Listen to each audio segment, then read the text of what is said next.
So I watched the three videos you made about by like the standards of evidence, and I took notes about like a lot of the objections that you raised to the resurrection, but I wasn't really sure how you wanted to kick it off. If you wanted to talk about what you think a good standard of evidence is, um, O- or how Okay. that would go.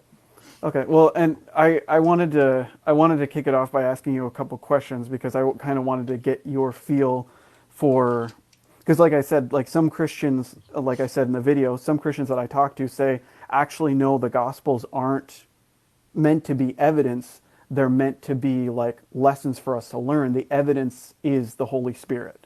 So like I've talked to some Christians who are more like what I'm thinking like Calvinist, I guess, kind of leaning that way, and that's what they've told me as well. The Holy Spirit has to call you, and move your heart. So if that doesn't happen, then the Gospels aren't going to prove anything to you. You're like they're kind of going to be lost on you. Basically, is what they've said. So is your position that the Gospels are meant to be proof for non-believers to convince us that it's true and then convert, or is it supposed to be like more of like a spiritual awakening kind of thing that proves to us that the Gospels are true and then we learn from them? I would say I would have a lot of disagreements with those people. But in terms of like the Gospels being evidence, I don't think they were written to be evidence. I just don't think that that's what they were writing them to do. But I think that when you look at the Gospels, I think they can be evidence, and I think we have good historical evidence outside of the Gospels too for Jesus and Okay. stuff like that. Yeah, and I'm not like a mythicist. I've gone back and forth about like I've read Richard Carrier's books, and I've also read Bart Ehrman's books and a few other Christian apologetic books about whether Jesus existed. And I fall on on the side that Jesus was likely a real historical individual. It seems like the evidence points more towards that. It seems, but Richard Carrier's position is kind of like interesting, I guess. He's more like, and I do agree with some of what he has to say about like what early Christianity was probably like, as far as it being like probably had like mystery doctrines that you had to be more initiated in order to, in order to be fully revealed. Paul even talks about like, not giving the milk before you give the meat kind of thing. Like, like you wouldn't reveal everything right away. It would be a gradual process where you'd, fully come to understand the teachings. So, and Hmm. also, you also have to take Paul's things in context because there's not really much evidence that they were like his letters were intended to be compiled and used as like a Bible. You know what I mean? He was writing different letters to Yeah. different congregations. He wasn't necessarily thinking that somebody was going to grab all these letters and say, "Aha! Now we now we have a biblical text." So Right. Yeah.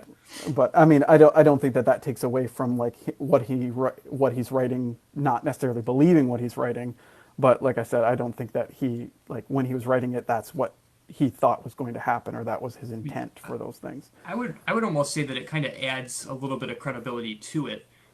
Like if he's putting it all together, or if he's making it so that we'll eventually put it all together and be the Bible, it would seem like he's kind of trying to lead us in the right direction. But the fact that all of these letters are separate, I Hmm. think that that almost kind of helps the credibility.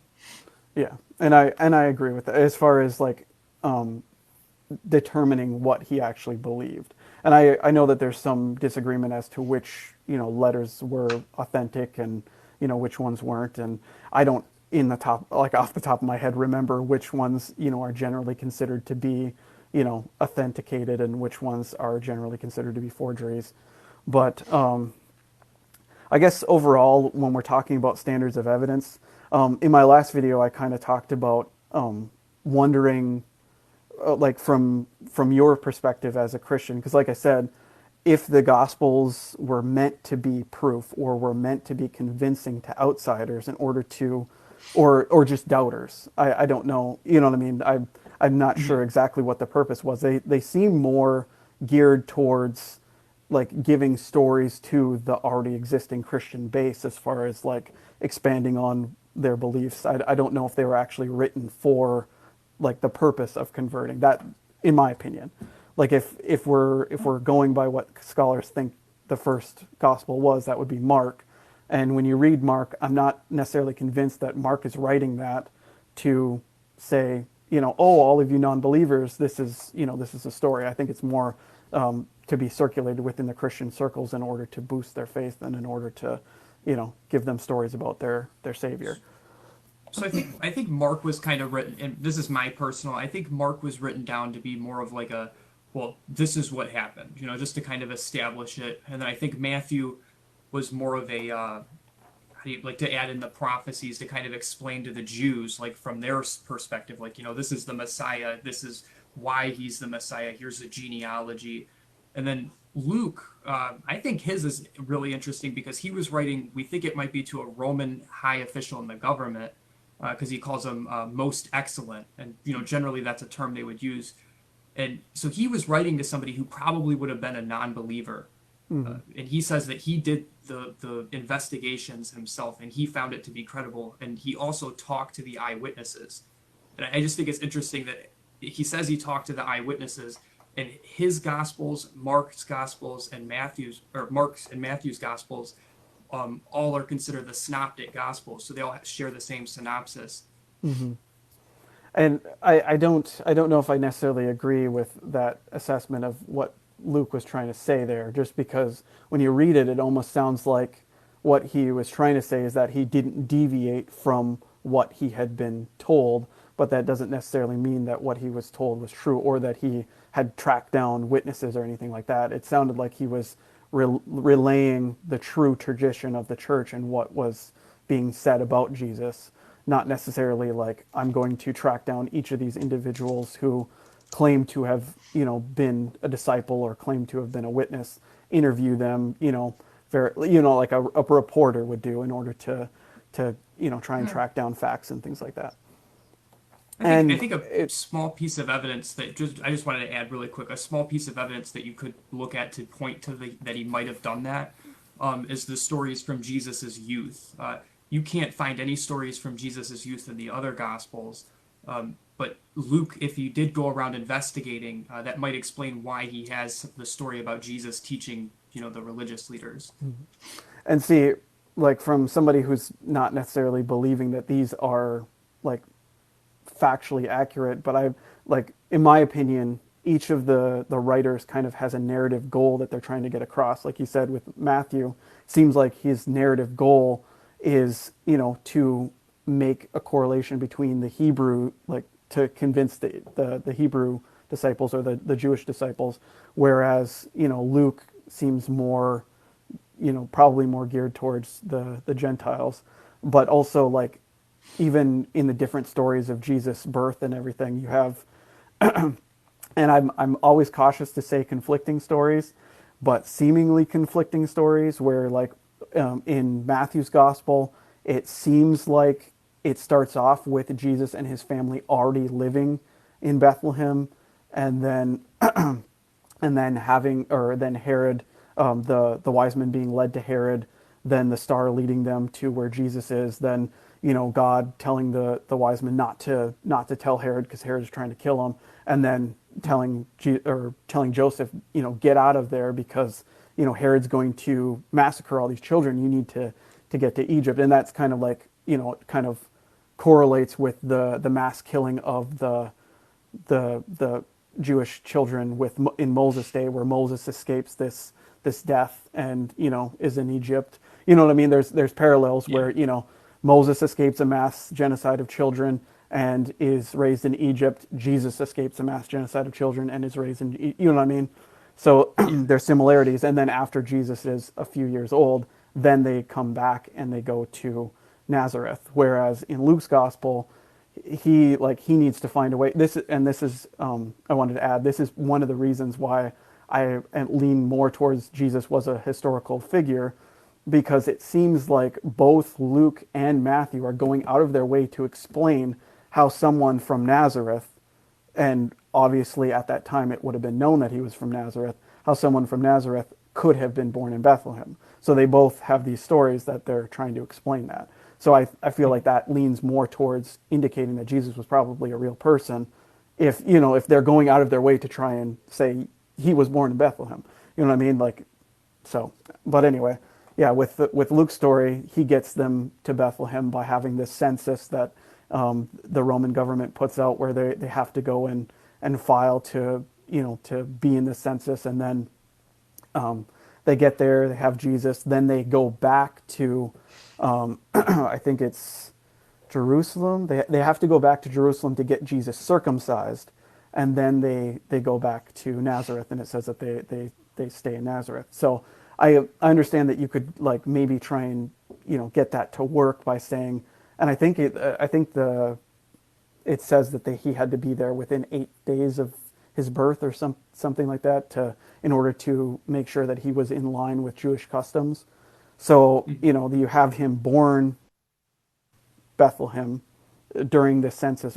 It doesn't make much sense why Joseph would have to have there. I've heard some apologists say, well, maybe he had family there or something like that. But if their intention was not to live there and they were already living in Nazareth, it wouldn't make much sense to go travel all the way to Bethlehem in order to file for this census. But then they leave right away, go over, get Jesus circumcised, and then set up shop in Nazareth. Whereas, I guess you could say, maybe Joseph was in Bethlehem and received the vision, but went over to get Jesus circumcised first, and then went down to Egypt, and then came up to Nazareth.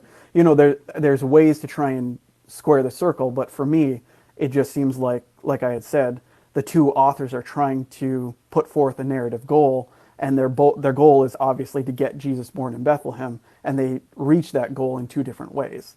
So maybe there's some, like I said, some ways that you could try and make it so that it makes sense, but it just doesn't feel like the stories really come together very smoothly at all.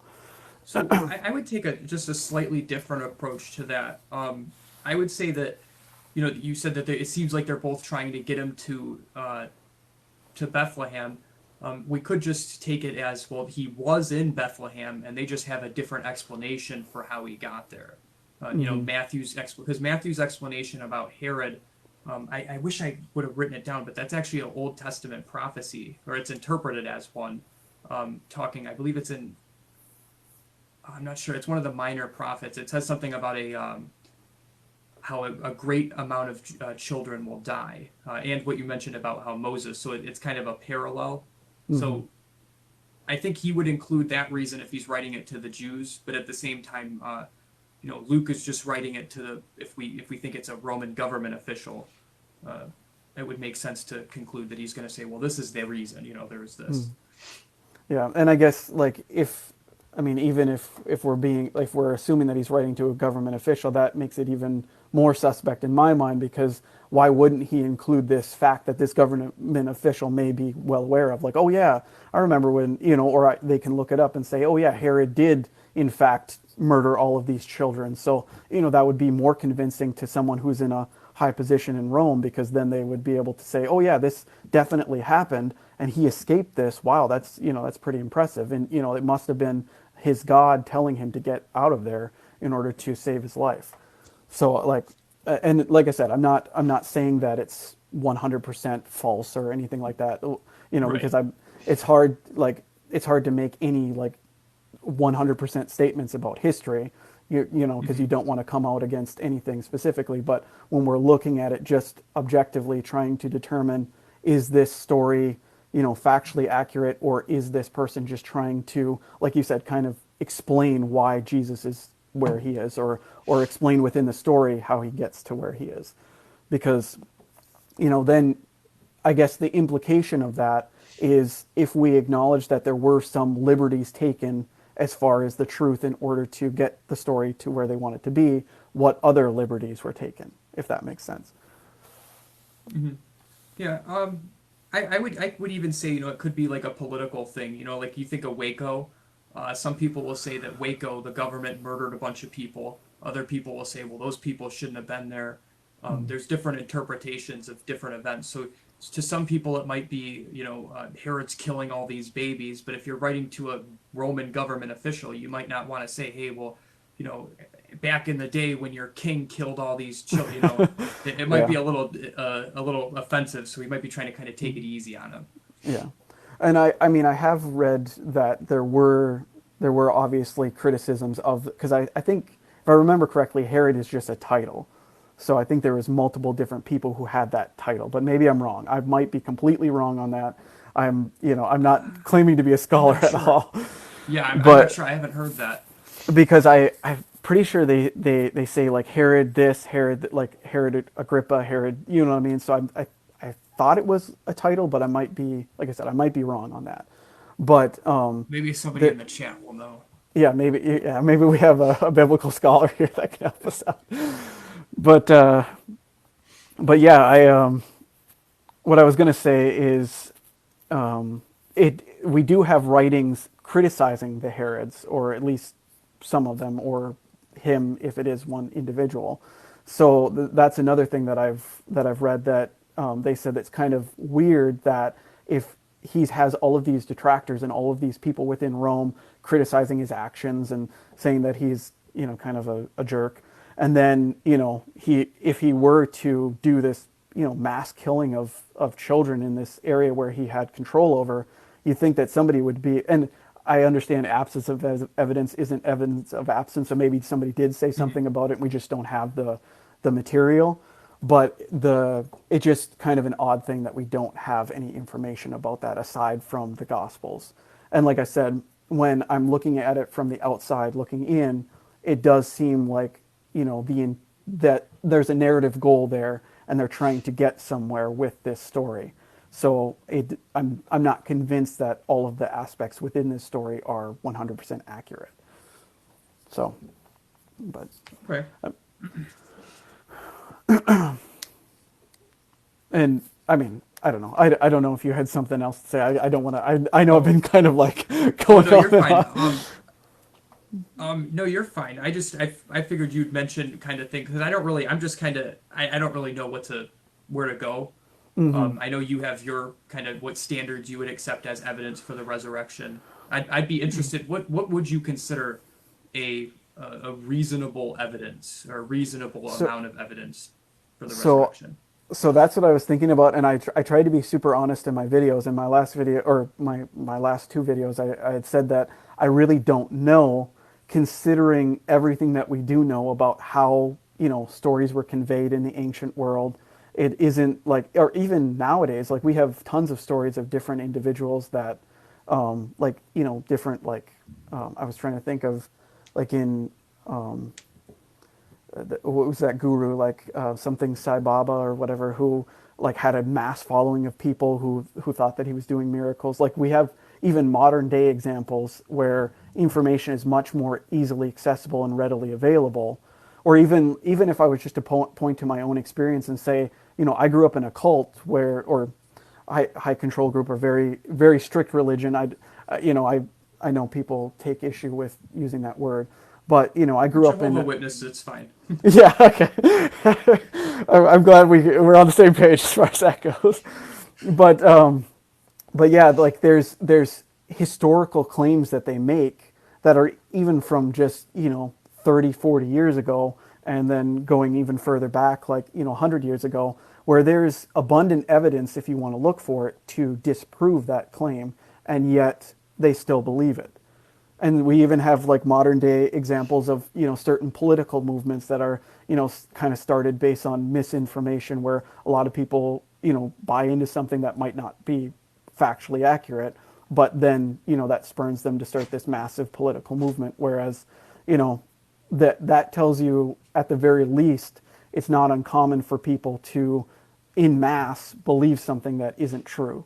And like, it's unfortunately, like, we can pretend like we're all Sherlock Holmes and all of us, care about evidence, and we'd only accept, the truth that comes from, from 100% factual evidence. But when it really boils down to it, you know, we have more than enough evidence to show that, like I said, massive movements start based on lies and misinformation, or not even lies. Maybe it's you can have a politician or an individual who truly believes what they're saying and convinces others. But even if it started based on somebody who believes what they're saying, that doesn't mean that what's being said is true. I mean, I was trying to think of my own experience. I've had, instances where I was like in my mind 100% sure that something happened a certain way. Like I was on a trip with my friends and I was 100% sure that something had happened at this time at this location, and then they showed me a video later and I was like, oh, I was wrong about the time and where we were. You know what I mean? Like, so like there's instances like that where you think about just your own experience and go, okay, I've been massively wrong about things in the past. You know, that's why like eyewitness testimony within courts and stuff usually takes a back seat to any sort of forensic evidence or DNA evidence or anything like that, because we understand how fallible someone's perception of things can be. So that's why when we first started, I wanted to know if you believed that the goal of the Gospels was to convince people and was to convert them, because I like I guess in my mind, if you do believe in God and if you do believe that the Gospels were given to people to convince them, then it just seems odd that if, and like I said in my video, if hell or soul sleep or eternal death or whatever it is that you believe is going to happen as a result of not believing, if that's truly in the balance, then I would expect there to be, and you could say maybe my expectations are too extreme, but I would expect there to be more of an effort to convince people than simply, because even if we were to grant the Gospels, even if we were to ignore all the issues with them, like just taking in the fact that we know how faulty individuals are, we know how faulty the recording of events at that time was, and we know how faulty just our own perception of event or of things is, would that be enough evidence to warrant, eternal death or punishment or whatever for not believing? Mm-hmm. So that's where, because I mean, I guess in my opinion, like if somebody doesn't believe in hell, and that's usually my like where I draw my line is, I'm like, okay, well, if you don't believe in hell and you don't believe that people are going to be eternally punished or eternally, that there's going to be some massive consequence for not believing, then in my view, and we can get into morality later, but like the moral prerogative of whoever is going to be like sentencing you to that, the moral prerogative would be to give you evidence in like that would at least be able to like correlate with the punishment. You know what I mean? Because you'd expect a massive, like irrefutable amount of evidence if you're going to talk about like eternal punishment, eternal death, eternal, torture, eternal whatever it is. So, Mm-hmm. so if the punishment's that extreme, then you'd hope that the evidence would be as extreme in order to convince people.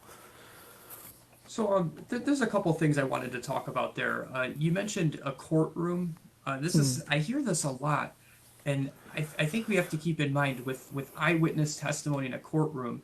A courtroom is not necessarily, the focus isn't necessarily to get the truth as much as it is to make sure that we're not, convicting an innocent person over a guilty person. Mm-hmm. So one reason why eyewitness testimony isn't allowed is because it can be very easily fabricated. So, and I understand that may not, be exactly a good point, but you have to keep that in mind, that just because it's not allowed in a courtroom doesn't necessarily mean that it can't be trusted. But in some cases, people can kind of plot and plan. So, Mm-hmm. but I don't think when it comes to the Gospels, I don't really think we have any reason to think that they are plotting and planning, Yeah. especially because there were a lot of failed Messiah movements before Jesus died. When Jesus died, or when he was being put to his death, Peter denied him 3 times. The disciples were distraught. They wouldn't have had a reason to just make this up, I don't think. I Mm-hmm. think if anything, they would have been kind of upset. I mean, they just spent the last however many years following this guy around, who apparently tricked him because he was doing all these miracles, and then they put him to death. So for those 3 days, I think they would have been pretty discouraged. Uh, and then you mentioned about the amount of evidence to go to heaven or hell. Mm-hmm. This is almost, I was talking to someone about this yesterday. It's almost kind of like a divine hiddenness thing. And there's different things you could use to talk about that. And I've talked about it before. cognitive free will, the ability to choose God or not. And I think something people don't realize about heaven and hell, anybody who goes to hell is going there because they want to go there. And all loving God is not going to make it impossible for you to find a reason to believe in him. And I don't think that he has. I think he's provided a really good amount of evidence, not just for the resurrection, which I'm sure we'll get into more of that later, but I think there's pretty decent evidence too, just for a God. And I guess I guess we would have to separate the arguments for there being a generic God versus, or no, Yeah. not even like a generic God, but like even if you could say that we could determine that the God would have certain traits or whatever, that there's a little bit of a hop, skip, and a jump before you actually get to, yes, Christianity is the true, true revelation of Yeah. that God. Yeah, I see it Or as a two-step process. and also like there, I mean, even if you were to accept that like more of like a deist, and I know you said that like you kind of lump deism and theism kind of like together just for simplicity. Hmm. I'd seen that in one of the comments of your videos, but yeah, I mean there are plenty of deists who have made the case that yeah, maybe maybe there was a first mover or first cause, kind of like the Kalam argument, but that we can't say for certain that that being would have any interest or interaction with, with humanity. And so we, like I said, we'd still have to do all of the work in order to determine, Hmm. even if we try to like come to a conclusion as to, if there is a God or not, then we still have to do all the work to determine that Christianity was like I said, the true revelation from that God. And like I said, it just seems, I don't know.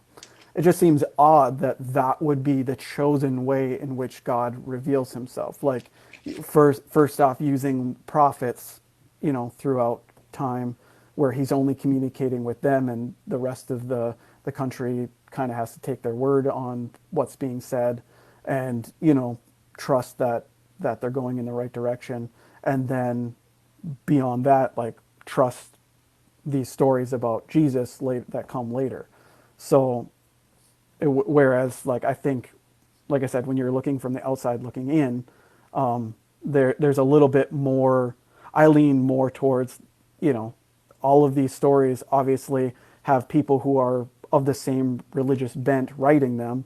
So you're going to have like them playing off of each other. Like I always find it interesting because like if you look into the lore of like, and this is probably going to sound nerdy and off topic, but you look into the lore of like Lord of the Rings or like even like some of the Marvel comics or DC comics or stuff, and see how some of these things like play into one another, and you see callbacks to old things that were done at in the 60s or 70s, and if you're a really good fan, you'll be able to pick up on all of these Easter eggs.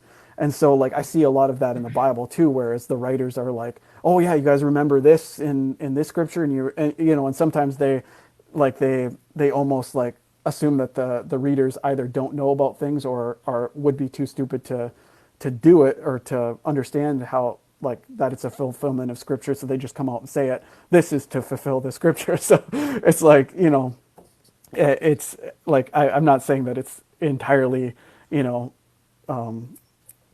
like insulting or like infantilizing, but I'm just saying, or yeah, I think that's the right word.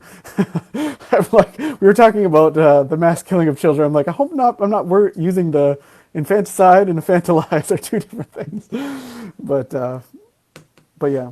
So I guess for me, like I had ended that video talking about wondering why, if God, because like I said, that was why it was one of my first questions. Like, does God really want everyone to believe in Him?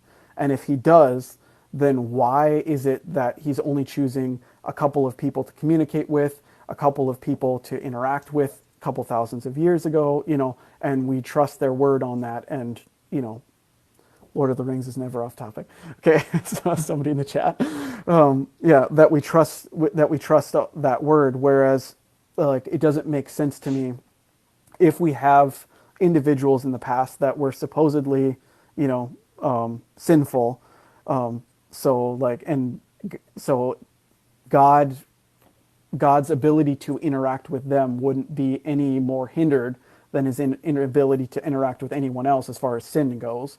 So why not just make all people all throughout time and history prophets, if that makes sense? I mean, the term would be redundant, but you know Right, what I yeah. mean. Why not communicate with humans in that way all throughout time in order for there truly to be no excuse? At the very least, even if you did have some doubts, like, oh yeah, maybe this voice that all of us are hearing is, but at the very least there would be a much higher percentage of certainty in, in what God wants, in what he's expecting, you know what I mean? So everyone would at least be in the same page as far as what they're being told and what they can trust. Because if you don't have that, then and this seems to be, if God's all powerful, seems to be well within his ability, then it seems odd that that wouldn't be at the very least, an option. And I Yeah. guess I guess So, like, oh, sorry, I didn't want to interrupt it. Like I said, oh, I'm go ahead. trying not. If you wanted to just, yeah, if you wanted to go ahead and finish the last part, and then I can answer that. And I'm trying to cover all my bases here. So like I have heard some Christians say, well, that's what the Holy Spirit is. That's like once you put faith in God and have that connection with God, then that does happen. But my issue is with, like, there's no way that I could falsify that claim because, I mean, even individuals who do say that they've had that experience and felt like they had that relationship with God and then they lost their faith, then the argument is, well, they never had true faith to begin with. So it's really like there's no way to falsify that argument. So for me, I'm just saying, for those of us who are outside of that bubble of, Holy Spirit influence communication, and even those who claim that they have it don't, most of them don't claim to be receiving direct speaking from God, Right, yeah. direct revelations. So I guess that's my question, is why would we need to rely on this kind of evidence, especially since we know how faulty this kind of evidence can be, and if God truly wants to convince all of us and wants us all to join Christianity, why are we relying on this, or why was this the avenue that he decided to go on in order to provide his evidence? So there's a couple things there. I'll talk about the prophets first. So in terms of why did he use the prophets throughout time? I think in any given movement throughout history, we see a leader. So I think it's culturally fitting that he would have at least one person to kind of a representative from him. But it goes a little deeper than that too. It's not that they have to trust the prophets. God makes it very clear to them. And one skeptic's favorite Bible verses are the ones about the two bears and the children. What were those children doing? They were making fun of the prophets. Now, I think that this is this is a little off topic, but I think that this is foreshadowing for the two witnesses, but that's irrelevant. The point is that all throughout history we see God giving his prophets, and we see that they are to be treated with respect. And we can see a lot of evidence, just even if you don't include the prophecies that are fulfilled with inside the Bible. Daniel chapter 4, for example, or I forget what chapter, but it predicts the fallings of three consecutive nations. There's several prophecies that seem to predict historical events, and scholars agree about the interpretation of these prophecies, but they don't agree that they're necessarily predicting these events, because that would be agreeing to something supernatural. So Well, even when it comes to the resurrection, we see that scholars agree with all of the facts around the resurrection, like the tomb was empty. Some scholars will even go as far as to say that the disciples likely had some kind of an experience that to them resembled the rising of Christ, because there's really no other explanation for why all of a sudden, I mean, every other messianic movement would fail. And Jesus didn't exactly have a lot of followers either. When he died, he only had about 20 or so followers. And then over the next couple of years, it's thousands and thousands of people. So this can only be explained by some sort of an experience or something that convinced them that Jesus was legit.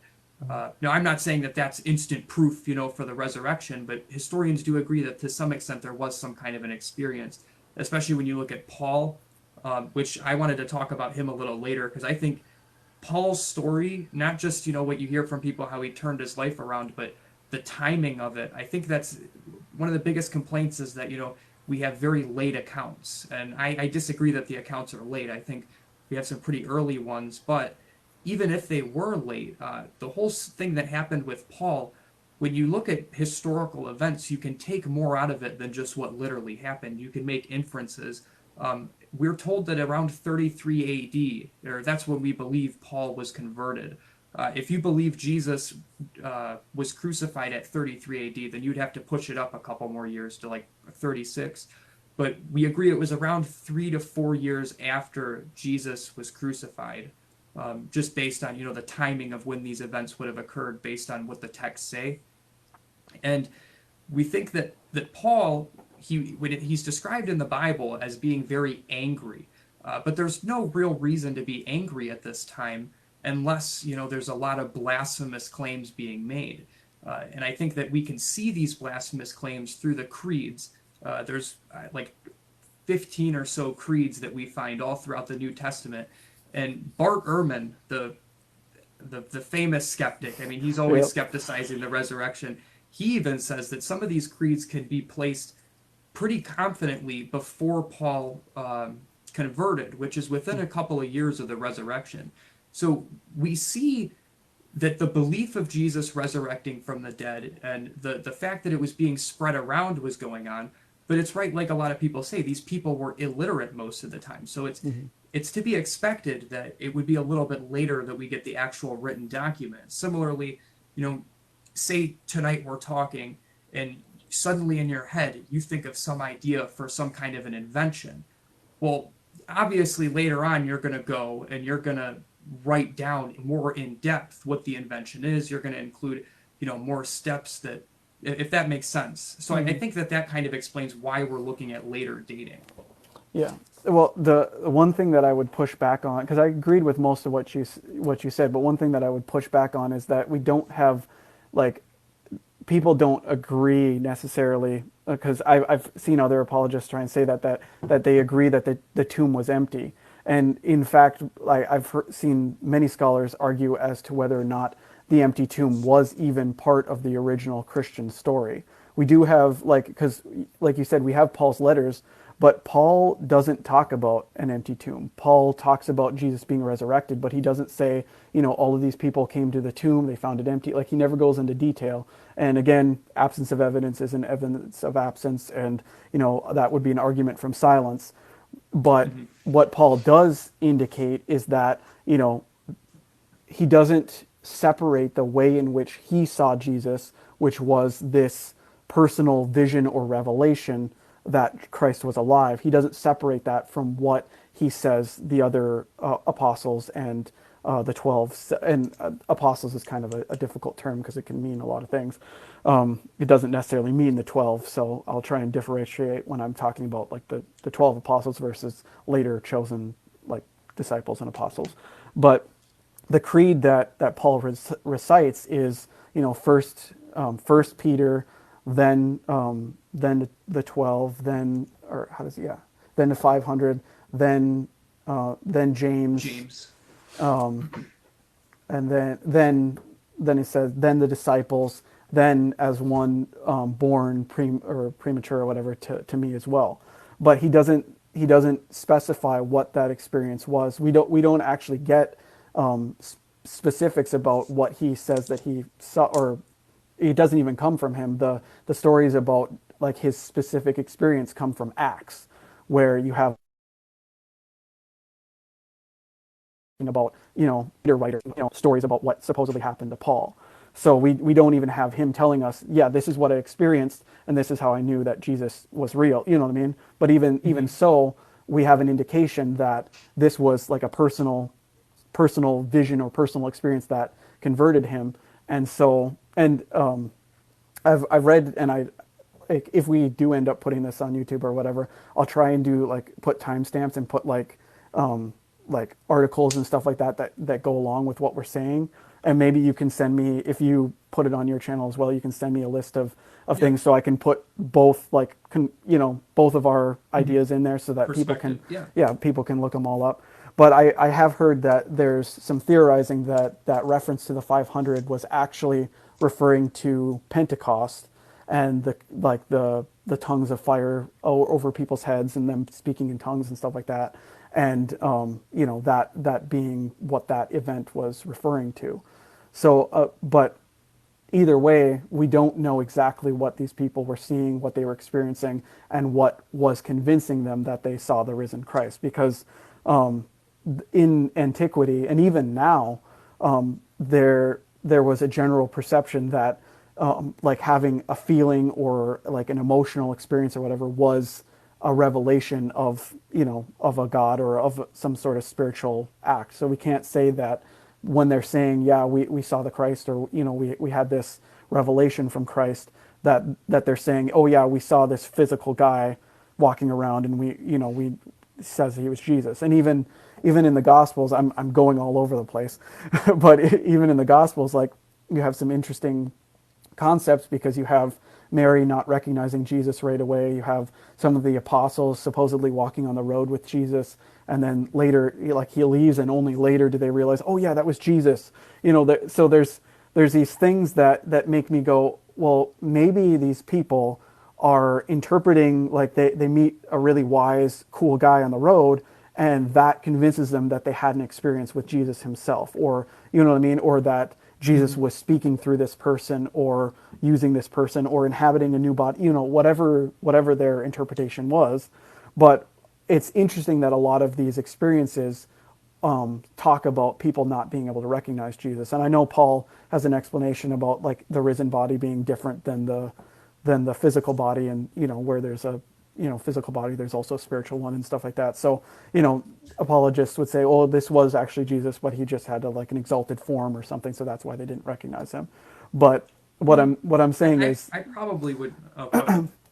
oh, well, all I was saying is that, like, when you're learning about, or when you're doing research into these accounts and trying to say, yes, I can put faith in these people who are saying these things, or I can have confidence in these accounts, things like that just make it all the more difficult to know if the people at that time would have had the same idea of what it meant, even for to see Jesus as we do.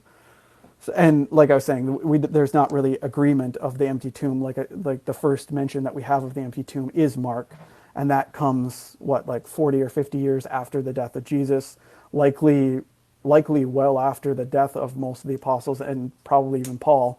So, like, or the 12. And we also don't have much mention of the 12 after anything. But oh, and man, my mind is going everywhere. But one So, more thing I wanted to mention, and then I'll let you take the okay. floor, was as far as proof of the resurrection and Paul's experience. What we do have written in Acts about Paul relaying his experience to high officials, assuming that we can trust what's written in Acts and assuming that it's historically accurate, we see someone who is the closest to the events, and we see someone who is trying to make a defense of himself to Roman officials, and yet we don't get any, and like you said, maybe this is like self-preservation, but we don't get any mention of an empty tomb. We don't get any mention of, like, Paul literally just falls back on his personal experience as evidence that Jesus rose. So, like, when you'd think that because Christians now say, oh, the empty tomb was proof, oh, this, the stone being rolled away is proof, you'd think that someone that is much, much closer to the events would be shouting from the rooftops, oh, we have all this proof, we have all this evidence, but the only proof that they point to is their personal, like, spiritual experience. So Okay. that's another thing Um, where, yeah, so a couple things about the empty tomb, and then I'll talk about the how they didn't recognize Jesus, and then what was the last thing? There was three things. yeah, the empty tomb being like generally considered, like, Hmm. agreed upon that that was actually historically true. So empty tomb, didn't recognize Jesus, and I was lastly talking about kind of like Paul's experience being like a spiritual one, and how we don't have distinction between Okay. the way in which the apostles, like, he doesn't make a distinction Oh, the between creed. the, You mentioned the yeah, creed. the Okay. creed.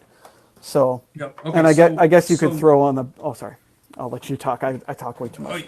oh, you're fine. Okay. So I'll start off by talking about the empty tomb because that's like the deepest.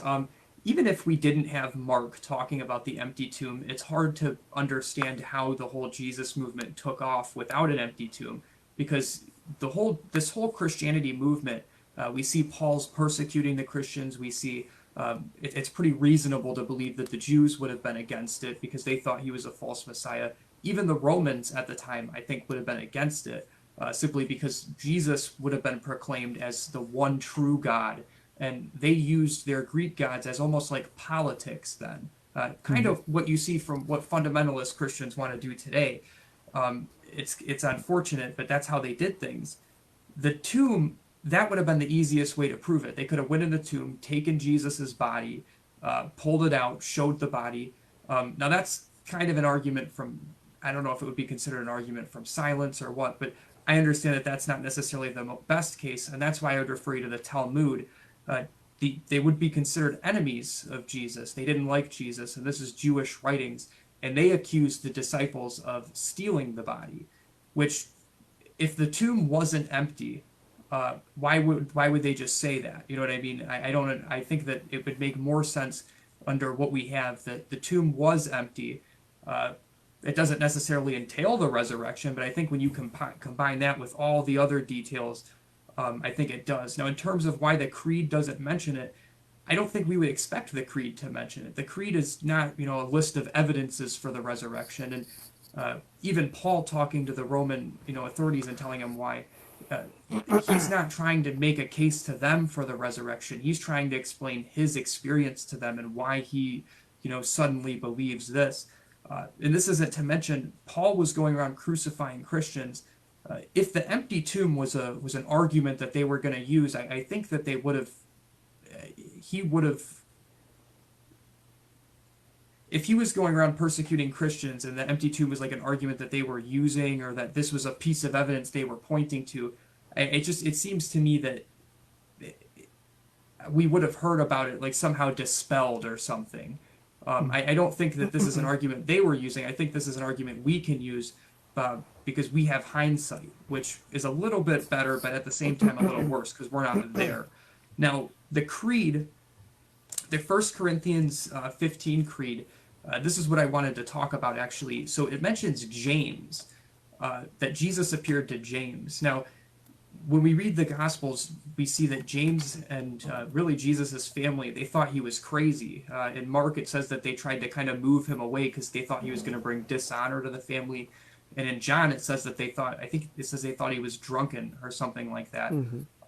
And even, I forget which Gospel, in one of them, Jesus tells John to look after Mary, and not James, his brother, which to some people you could say that that's like a small piece of evidence hinting at the fact that maybe James wasn't on board yet. But yet, this creed comes out. This creed can be dated within about, I mean, if you only are looking at the First Corinthians text, this is within like 30 years of the gospel, but the creeds likely were way earlier than that. And I think that part of the reason we know that is because these creeds, they talked about Jesus in a very godlike way. We see they came on very strong, and in these letters that Paul wrote, he didn't explain these things. He just put the creed in there. A good example is every tongue shall confess, every knee will bow. If he's writing these to Jews, and he was a former Jew, he would know, you have to explain what this stuff means, but he doesn't explain it in the letters, and this implies that they already knew. Mm-hmm. So I don't think you would expect the creeds to have all the details, all the lists of evidence. I don't think they were really focused on gathering evidence as much as, establishing what happened. Mm-hmm. No, and I could Oh, definitely. I'm sorry. I yeah. forgot the most important part. Oh Yeah. my goodness. So we have historical data that James did have some kind of an experience, and we know that from the Gospel of the Hebrews, which isn't inspired text. Christians don't accept it to be inspired text, but I believe that we can use historical documents as historical evidence. I even would say that about the Quran too. And I think actually that's how this conversation got started. Yeah, because you had kind of mentioned that you didn't you found it odd that the actual writing of the Quran is so far removed from the events, which you're very correct. I was actually just watching a thing about that where the Quran was basically compiled. I don't know how many years after, but it was a very long time after, where there was some conflicting stories, and so, like there were some people who had preserved the oral traditions, but they were being killed off, and so the person in charge basically gathered everybody together and was like, okay, we need to preserve the Quran, we need to write it down because otherwise it's going to be lost. And he even apparently got Muhammad's widow to give him over her copy of her Quran, which was, the oldest living copy and probably Right. the most accurate. But he took all of these together, compiled it all, and then after everything was said and done, he destroyed all of the documents that he used to compile it.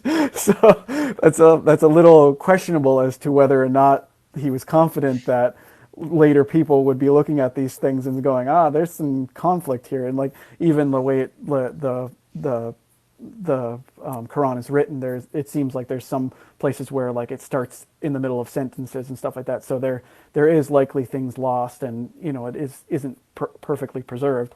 But that kind of leads directly into the point I was making, because you had kind of mentioned that maybe Paul wouldn't, like, his goal wouldn't have been to supply evidence. He's just reciting a creed. The point I was making was just that, and like you said, it was a little bit further removed from the actual events. But my statement was just that we don't really have a distinction between the way in which Paul says that he experienced Jesus, like through a vision, and the way in which he's talking about everyone else having a revelation that Jesus is still alive. So you were asking about how things could have happened without an empty tomb, and then you also have the problem of why would the story of an empty tomb start in the first place. So those are two different questions. But as far as how the religion, or how they could have come to believe that Jesus was still alive without an empty tomb, if we take that creed, first to Peter, then to the then to the 12, you know what I mean? If we take that creed, you could easily have Christianity starting with a personal vision that Peter has that convinces him that he saw Jesus. And all it takes when you have a group of people who are grieving the loss of their leader, all it takes is one person saying that they had a deep emotional, spiritual experience for that to resonate with others.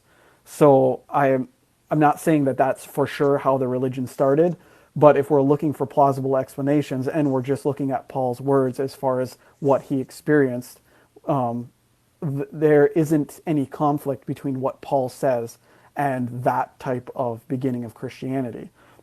Then, like I I was would say saying, with James there is. as far, well, like even if James, like I said, even if James, after grieving his brother's death, is hearing all of these reports of people seeing him alive still, and then he himself has an experience that convinces him that his brother is still alive.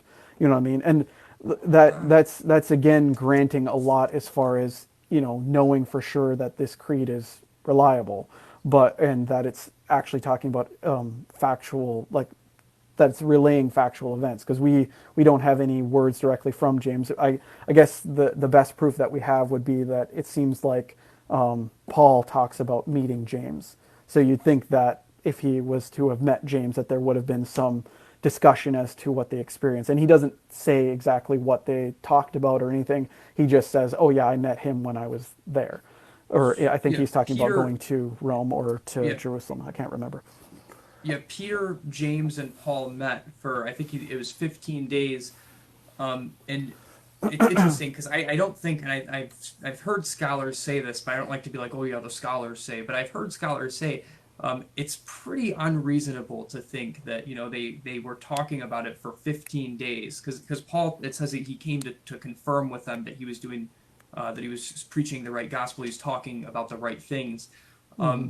And I've heard a lot of people say that it's very unlikely that in 15 days, not once did they compare their uh, experiences. And I heard one guy say, and I thought this was interesting, and this is obviously speculation, but he said, if I was Paul, I would have went to Peter and James and said, okay, I'm not going to tell you what Jesus looked like when he revealed himself to me. I want you to tell me first.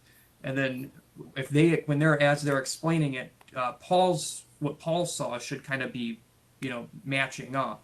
Hmm. Now we don't know that happened, but it's pretty reasonable to think that it did. Uh, and I would just say, I mean, Paul went from being a Jew, and the Jews did not believe in resurrection like this to really any degree. They thought that the resurrection would take place at the end of time. Everybody would be resurrected at once. Hmm. Not, one guy's going to be put into history in one place, resurrect. Even the Jews, like Peter, James, if Peter and James and Paul, they're the three that we know had eyewitness accounts, or at least we can at least kind of somewhat verify, like they're claiming that they did. These are Hmm. specific people.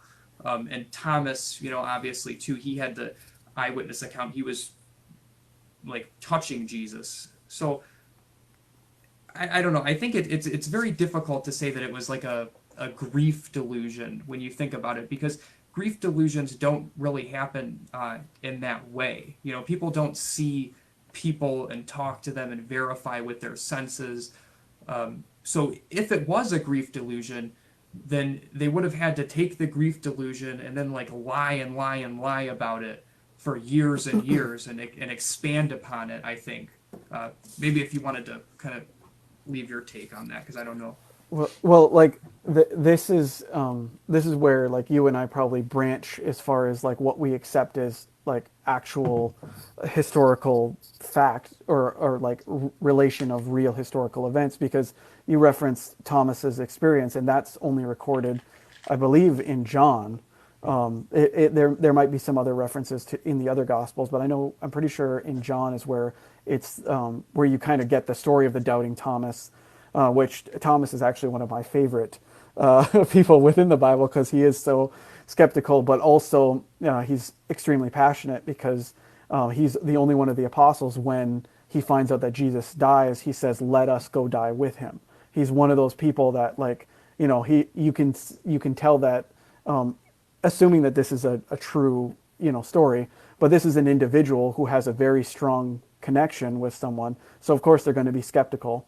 But the problem is that like John is written well after most of the other gospels and like has the benefit of hindsight in order to include a lot of information and a lot of references that I would say, similar to what I was saying about Luke and Matthew, narrative goals being pushed by the author in order to get the story to where they want it to go. But you can take that or leave that. But either way, like we don't have, like the only person that we have writings from themselves saying, yes, I saw Jesus, was Paul.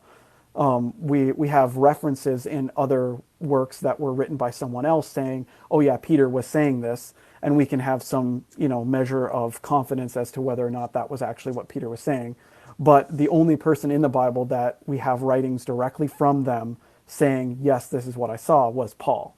So then everything else is, secondhand or third hand removed stories about what these individuals supposedly saw and traditions that sprung up within the early church. So, or even later, because like I said, James was written much later than the other gospels. But even the other gospels, the earliest, like I said, was James Mark or or John? John. Yeah, sorry, Okay. I misspoke. You're fine. Even the earliest gospel, if we say it's Mark, that's written, well after the events. That's 40 or 50 years after Jesus' death, well after, like, you can't say for sure because we don't have precise dates as to when the apostles died and when Paul died, but it likely after most of those individuals' deaths, unless they lived to a ripe old age, or unless they were very, very young when they were interacting with Jesus. If we're talking about like a 14-year-old, being one of the, because if we're not, and we don't get precise ages for any of these individuals, but if we're not talking about people who knew him when they were very young, we're getting to the point where we're talking about somebody who's in their 70s, 80s, 90s, you know what I mean? Very old at that time. And that's very uncommon for someone to live that long in the ancient world, especially someone who isn't high class and isn't like extremely well taken care of. You're basically dealing with people who were peasants who weren't really like, didn't have great medical care. You know what I mean? So the likelihood that they're living to the point where these things are being written is kind of unlikely in my opinion. So we don't really have any way of knowing exactly what these people said. We're just expected to trust that the people who are writing these narratives are writing them truthfully and honestly, and that they're not letting personal ideas or even personal revelation, because I withhold, or I try not to say that people are lying, but you can truly believe that God has told you that this is what happened. Like, for example, in John, we have several examples of Jesus being alone, and we have records of what he was saying. Like Jesus, I think it's John 17, where Jesus goes alone to pray, and we have records of what he was supposedly saying.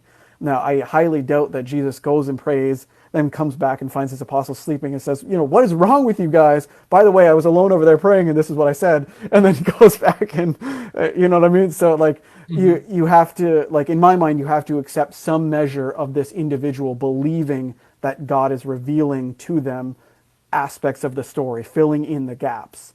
So if, and then, like I said, if you grant that, if you grant the fact that this individual is likely saying, yes, this is, these are, they're taking liberties. That's what I'm saying. These are liberties that they're taking, but maybe, like I said, maybe they believe that they're receiving revelation from God. So what they're writing is actually true, and the Holy Spirit is leading them to know that this is actually what Jesus said when he was praying. This is what he said when he was alone doing this. You know what I mean? Like there's several instances, or, this is the conversation that happened when he was talking to Pilate alone, even though, like, there obviously wasn't any of his disciples there to actually witness what happened. So they're filling in these gaps. So, you know what I mean? We're expected to go, okay, this person is taking these liberties, perhaps because they believe that they're being led by the Holy Spirit, or God's telling them that this is true. What other things were they writing down that they believed was true because God was telling them? You know what I mean? So Right. there's a lot of those things in the Bible where you go, okay, so again, removing yourself from it. If you don't already believe that God has, inspired these works, and you're just looking at this from the outside in, how much confidence can you have that these things that these people were writing were actual historical events, or were they just kind of filling in the gaps? And one more thing I wanted to add, because I wanted to include this in the conversation because I thought it was interesting. And if I can find the clip, I will include it in the link to to this YouTube video if we do decide to post it, and assuming that TikTok actually records it properly, which it has a tendency of not doing. So who knows? Maybe this, I still feel like the Well, between conversation the is two of us, I productive. think one of us will get it. Yeah, hopefully, that's what I'm hoping.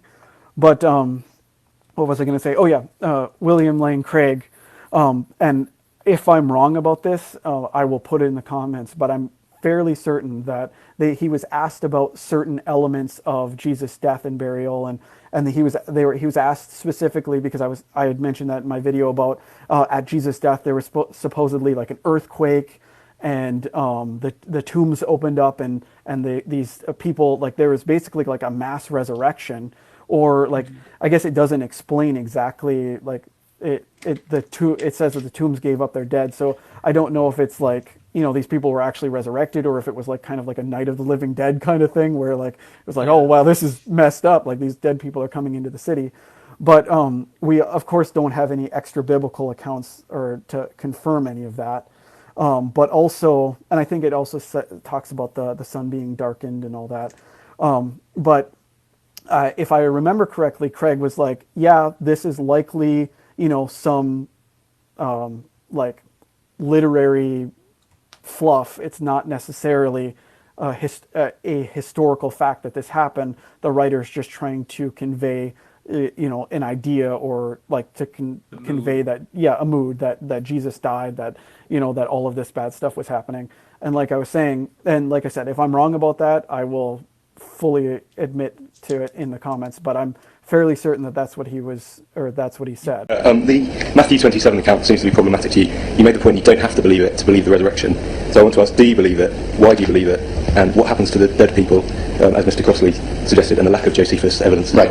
I don't know what to think about this passage. Actually, I think that on Dr. Crossley's view, he ought to take it as historical, because it's very easy to understand how a community that believed that Jesus of Nazareth was risen from the dead, and therefore hallucinated visions of him, might have a whole chain of hallucinatory experiences of seeing Old Testament saints risen from the dead. And that Matthew then reports this fact, that people in the city saw these Old Testament saints, and they appeared to them. So it would be very easy on his hypothesis to think of this as being an historical account of what people in Jerusalem experienced. I'm not sure what to think. My reservation is that it could be part of the apocalyptic imagery of Matthew, which isn't meant to be taken in a literal way, that this would be part of the typical sort of apocalyptic symbolism to show the earth-shattering nature of the resurrection, and it needn't be taken historically literally. I watched that very recently. And so, Yeah, you probably heard him say that. yeah, because and he's somebody that I actually like listening to, because he's pretty intellectually honest, and although I don't always agree with all of his conclusions, like at the very least he's somebody that you can obviously have a conversation with. So, Yeah, I but like William Lane Craig. yeah, but like I was saying, So like if we grant that they're willing to take all of these liberties in conveying the story, if like it's not too far-fetched to say, oh yes, this story of the empty tomb might not have been a historical fact. It may have just been a way to convey the fact that the apostles believed that they saw Jesus after he was resurrected, and they're trying to, and like I said, Mark, there's some question as to whether Mark even had the empty tomb portion of his text when he first wrote it, or if that was something added later. But even if we grant that's part of it, he doesn't include any of these, like talking about the soldiers or any of this stuff. And it seems like as you get different gospels, they're almost trying to fill in the objections that people would be raising about some of these things. Because then you have Matthew, and Matthew's like, oh yeah, there was guards, so not only is there a tomb, but there's guards at this tomb. You know what I mean? So like it just seems like there's more and more like trying to add like credibility to these stories later on by later gospel writers. Okay. I can go over a couple of those things. So the empty tomb, again, I would say we could throw the whole Bible out and we'd still have a case for the empty tomb through the Talmud. Okay. And I'd say that that's actually a stronger case than the Bible, because it's Jesus's enemies, or they not enemies, but I think you know what I mean by that. Oh, I guess my question would be how close to the actual events was that written? Because if that's an objection, somebody saying, oh, maybe they stole the body, but they're writing it 50 years after the event, they're not necessarily confirming that the body was stolen. They're just trying to raise an objection to someone claiming that there was an empty tomb or something like that. You know what I mean? So I would have to look it up to find out exactly when that was written to know when that objection. Yeah, came into play. I'd have to get you the exact date on that too. But I think even with the Gospels, I think the Gospels are reliable accounts. I don't think we have any reason to believe or to disbelieve the empty tomb. Now, what you mentioned about William Lane Craig, that's interesting, because that's something I've been thinking about lately too. Somebody mentioned that to me yesterday, and to some degree, you're actually right. In ancient history, we even see our most credible historical sources, such as Herodias. I think that's how you pronounce it, Herodotus, whatever. I'm not going to get all my pronunciations right either. Yeah. So He wrote about the Assyrian siege of Jerusalem, which is like a pretty, everybody is one of the most kind of famous events in history. And he wrote that he basically attributed the Assyrians not being able to take Jerusalem to a field of mice and rats. And he basically said it was due to a lack of reverence of the gods. Now, of course, the Bible says that God did this. So to some degree, it's almost whatever, but the point is that in ancient historians' writings, they would tend to do this. and they would use these historical or these supernatural events to kind of set a tone or a mood. So in this, instead of interpreting it literally and being like, well, Herodias is claiming that God sent a bunch of mice and rats to kill the Assyrian army. A lot of historians say, well, he's probably referring to some kind of a bubonic plague or something that they would think of like that. And that he's not necessarily saying that God literally did it, but this is what people believe. Another example, Josephus wrote about Roman the Roman siege of Jerusalem in AD 70, and he said that the heavens opened up, and I mean he wrote all kinds of stuff. So with the Gospels, I would say you could take that interpretation, but at the same time, if Jesus really did rise from the dead, is it all that implausible that other people did too? Is it all that implausible that any of these miracles happened? I mean, if this guy is who he claims to be, if Jesus is who he claims to be, then we shouldn't expect anything short of what we see. So, and I guess I like, if you, this is kind of how I thought of it as a Christian, because like I guess the flood would be a perfect example, because I was always like, well, there's no evidence of the flood, but then I'm like, okay, well, if we grant the premise that there is a God, then God easily could have destroyed the earth with this flood, then repopulated everything, recreated everything, made it so that it was like there was never a flood to begin with. You know what I mean? So like that was a way of me rationalizing it. So yeah, I guess like if you grant the premise that yes, there is, Jesus was, God's son, or Jesus was raised from the dead by a supernatural entity, whoever you believe that entity is. But I mean, obviously, it doesn't really matter for the purpose of that argument. But yeah, if we grant that premise, then we could say, okay, well, maybe we can grant all of these other things as well. So, but I mean, even like I was saying before, we know how ignorant the people, and like I was saying, ignorance is not like an insult. Like I said in my video, you don't know what you don't know. So when I say ignorant, I just mean they didn't know things that we know now. I mean, even things like whether or not someone is actually dead. I mean, even it wasn't even that long ago in this country, we used to have bells. They used to tie bells to people's feet in the morgue, and then they also would bells that would go down into the graves, so that if they woke up in the grave, they'd ring the bell because they were put in there falsely. And the grave night, or the graveyard shift, I think it was called. That's why it's called that, the overnight shift. Yeah, so that people would be aware, would be there to catch that whether or not these people were actually dead. And we actually have one of the creepiest things that I've ever heard of. But we had there was flooding somewhere, I can't remember exactly where, but some of the graves were washed up, and they found some of the coffins that actually had scratch marks in them because the people were buried alive. The most terrifying thing. Yeah, that's the scariest thing. So I'm like, but like knowing that, granting that and I see, like I was saying, that some of the gospel writers seem to try and overcome some of these objections by adding certain things in. Like I think it's only James's account that includes this idea that Jesus was pierced through in order to confirm that he's dead. So like you like, it almost seems like they're adding more things to be like, oh yeah, this person is objecting to this part of the story, so I need to I'll write this in, and that makes it that makes more sense. But we don't really have confirmation in any of the other gospels that was something that actually happened. So I mean, if we're, and I'm not saying that this whole thing was false and Jesus actually was still alive and put in a tomb or whatever, but I'm just saying when we're looking at natural explanations to things and we're granting that people were ignorant at the time, there's some leaps of logic that you would have to take in order to say, yes, I can put full trust that this is 100% accurate. And that's where I was getting to at the beginning of this was, if you believe that God wants to convince us, he wants us to have proof, he wants us to avoid whatever consequences there are for not believing, if that's his goal, this seems like the wrong kind of evidence to supply.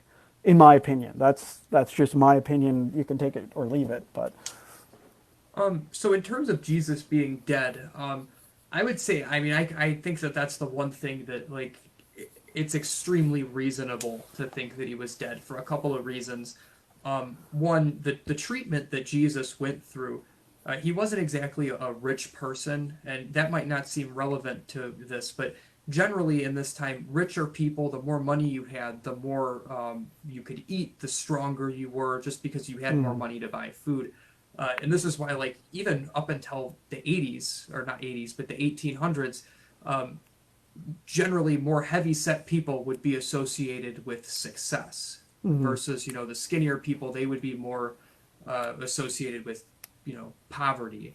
So if we know that Jesus wasn't exactly a big guy, he didn't have a lot of belongings, or Yeah. we wouldn't think he did based on what we know about him.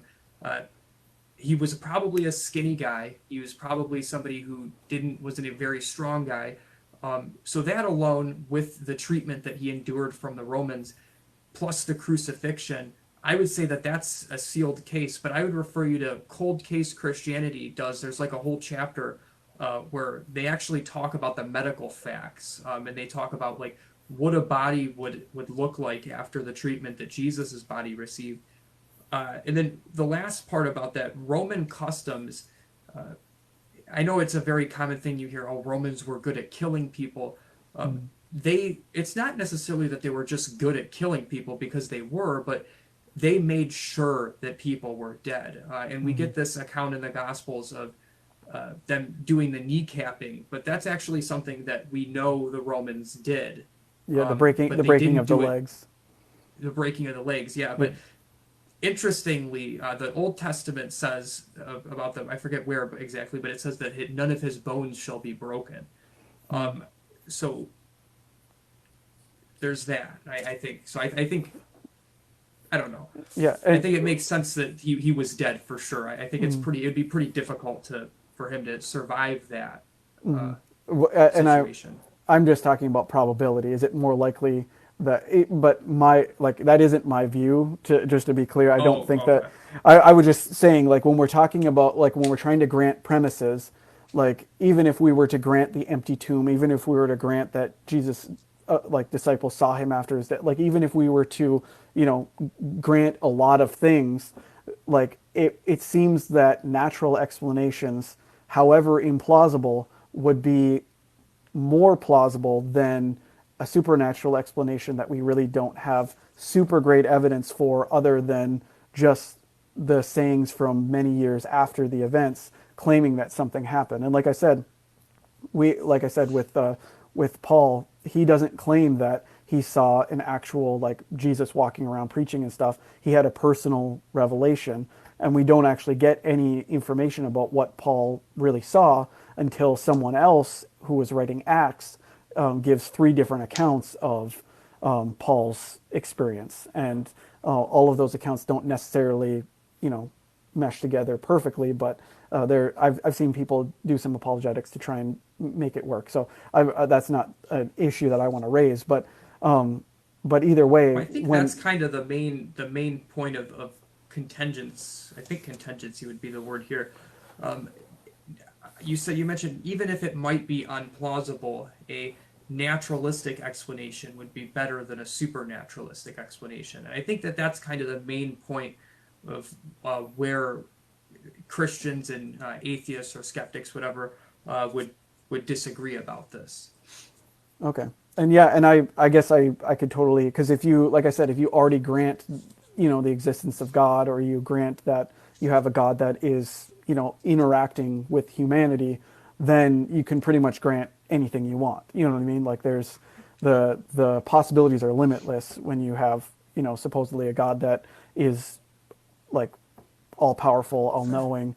Like, there's really nothing that God can't do. Well, So you I would can't. say that I just wanted to say, like, I wouldn't say that my belief in the resurrection is fueled by a belief in God. I mean, well, obviously that helps, and it's like a supplement. I would say that even if somehow God were to be debunked, the resurrection itself, I think, can stand pretty well on its own when you look at like the key facts arguments, because most scholars agree. I mean, I hate saying that because it's such a thing, but most people seem to agree that tomb was empty, that there was some sort of an experience afterwards, and like a long line of other random historical, we'll call them facts. And I think that these facts are best explained by the resurrection. Now, you could combine a bunch of naturalistic ones, but for me, I think the resurrection is the best.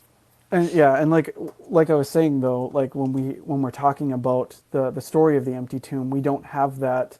We don't have any records talking about the empty tomb until Mark, which is, like I said, very far removed from the actual events and likely written after the death of most of the people who were even involved.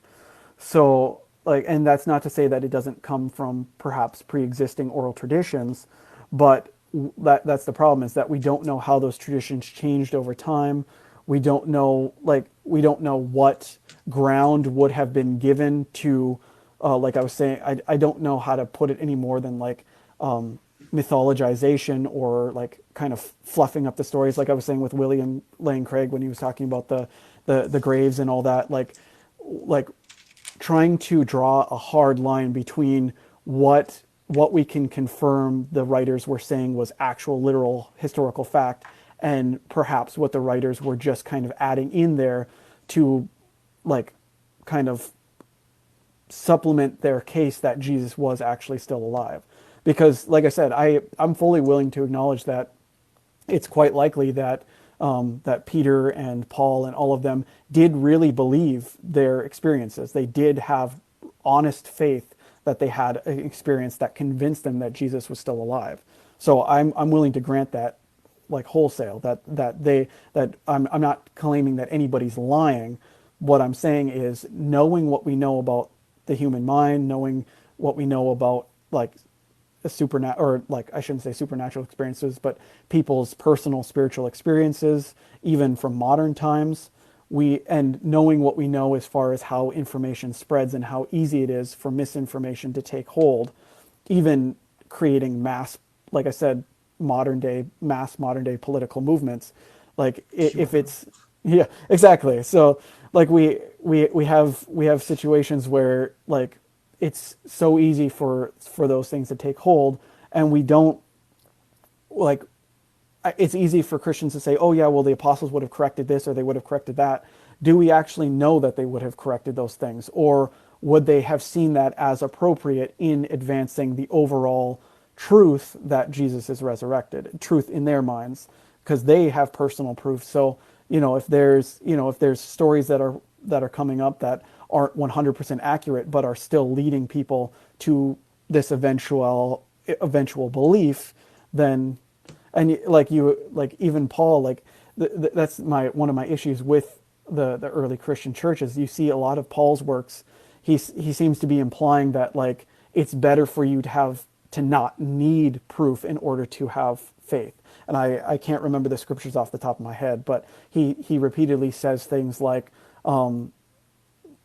something like more blessings to you if you Blessed don't is have he it. who believes and not sees, or something. Yeah, something like that. So like there's and that's repeated several times throughout Paul's works, that this idea of, no, you don't really need a personal revelation, or you don't need this proof. You're actually more blessed if you just take this on faith and you become a believer through, faith or Holy Spirit or whatever it is. So like for me, again, when I'm looking at this from the outside looking in, I guess one really good book that I read that helped me question things, because it related to the way in which I deconstructed my personal religion, because my religion or Jehovah's Witnesses, they made several claims like, this couldn't possibly be true unless God is backing us. Like they talk about their production of magazines and stuff like that, and they say, well, this couldn't possibly have happened, or this couldn't possibly be true unless we have God's Holy Spirit, or unless God's, backing our movement. And then I just had to step back and go, okay, what would this organization look like if there was absolutely zero backing? Like, is there any distinction between what I would expect to exist, if there is no spiritual guidance, and what we see right now, or what we would see if there was spiritual guidance, and does that match up with what I'm seeing? And for me, there was absolutely nothing that I could see within that religion that could not be true if the religion was false, if that makes sense. And that's the Yeah. same with Christianity. There's very little that, or nothing that I can see that could exist right now that couldn't exist if it started off based on like personal visions and revelations to individuals, and even to groups like at Pentecost, where you have mass people getting what they believe is the Holy Spirit and speaking in tongues and stuff like that, and this convinces them, or the story says that they're already convinced. So, but this is like proof that they're being given Holy Spirit, and that God's interacting with them. So like there's nothing that I see that could not still exist if that's how Christianity started. If you have personal revelations and a lot of people joining, having these personal religious experiences, or even Paul saying, no, you don't even need these personal experiences. You don't need that kind of thing. And blessed are you who don't have it and still end up joining and putting faith. So like there's nothing about the way that Christianity grew, about any of that, that I think is inconsistent with that version of history, with that being the case. And you can disagree with me, but what I was going to say is one book that really like kind of helped me through that, because I was already like kind of going down that path, going down that line of thinking. But one book that really cemented it for me was Richard Carrier's Not the Impossible Faith, because he basically lays out like he addresses the argument that what we see from Christianity and what we saw from the first century could not possibly have come to be unless there was truly a resurrection. I think the full title of his book is Not the Impossible Faith: Why Christianity Didn't Need a Miracle to Succeed. Is basically You said by Richard Carrier? Yeah, Richard Carrier. Okay. And Yeah, like I said, write that down. he has some more fringe views on mythicism and stuff like that. And I don't necessarily agree with what he says. Like I said, I do kind of agree on early Christianity probably having some what are the mystery religion elements where things weren't revealed until later. But I do really like his stuff, just because it's very, very thorough. And yeah, and it also, like I was saying, it also just kind of points to things that we see now. And like we would have to assume, in my mind, we would have to assume that the early Christians, unlike every other people all throughout time, including now, were especially like incredulous. They were especially like they were all Sherlock Holmes. All of them would never have accepted this belief system unless they had like 100% proof, and that's just not how religions grow and work nowadays or in the past. So like I was saying, that we would have to assume that they were different, or they behaved differently than any other religious group throughout history, if they were the only people who were like, no, I'm absolutely never going to put faith in this unless I do all the fact checking and go to Jerusalem and look up these records, and which unfortunately by the time the Gospels are written, Jerusalem's already destroyed. So there's a lot of difficulty there. Yeah, so a couple things. You mentioned about the supernatural claims versus natural claims. And I wanted to talk about this because I think that the whole point of the resurrection, let's just for just a moment, let's grant that it was true. Okay. If the resurrection was true, the whole point of the resurrection, it would have been for God to signify to his people, like, look, this is my son. This is true.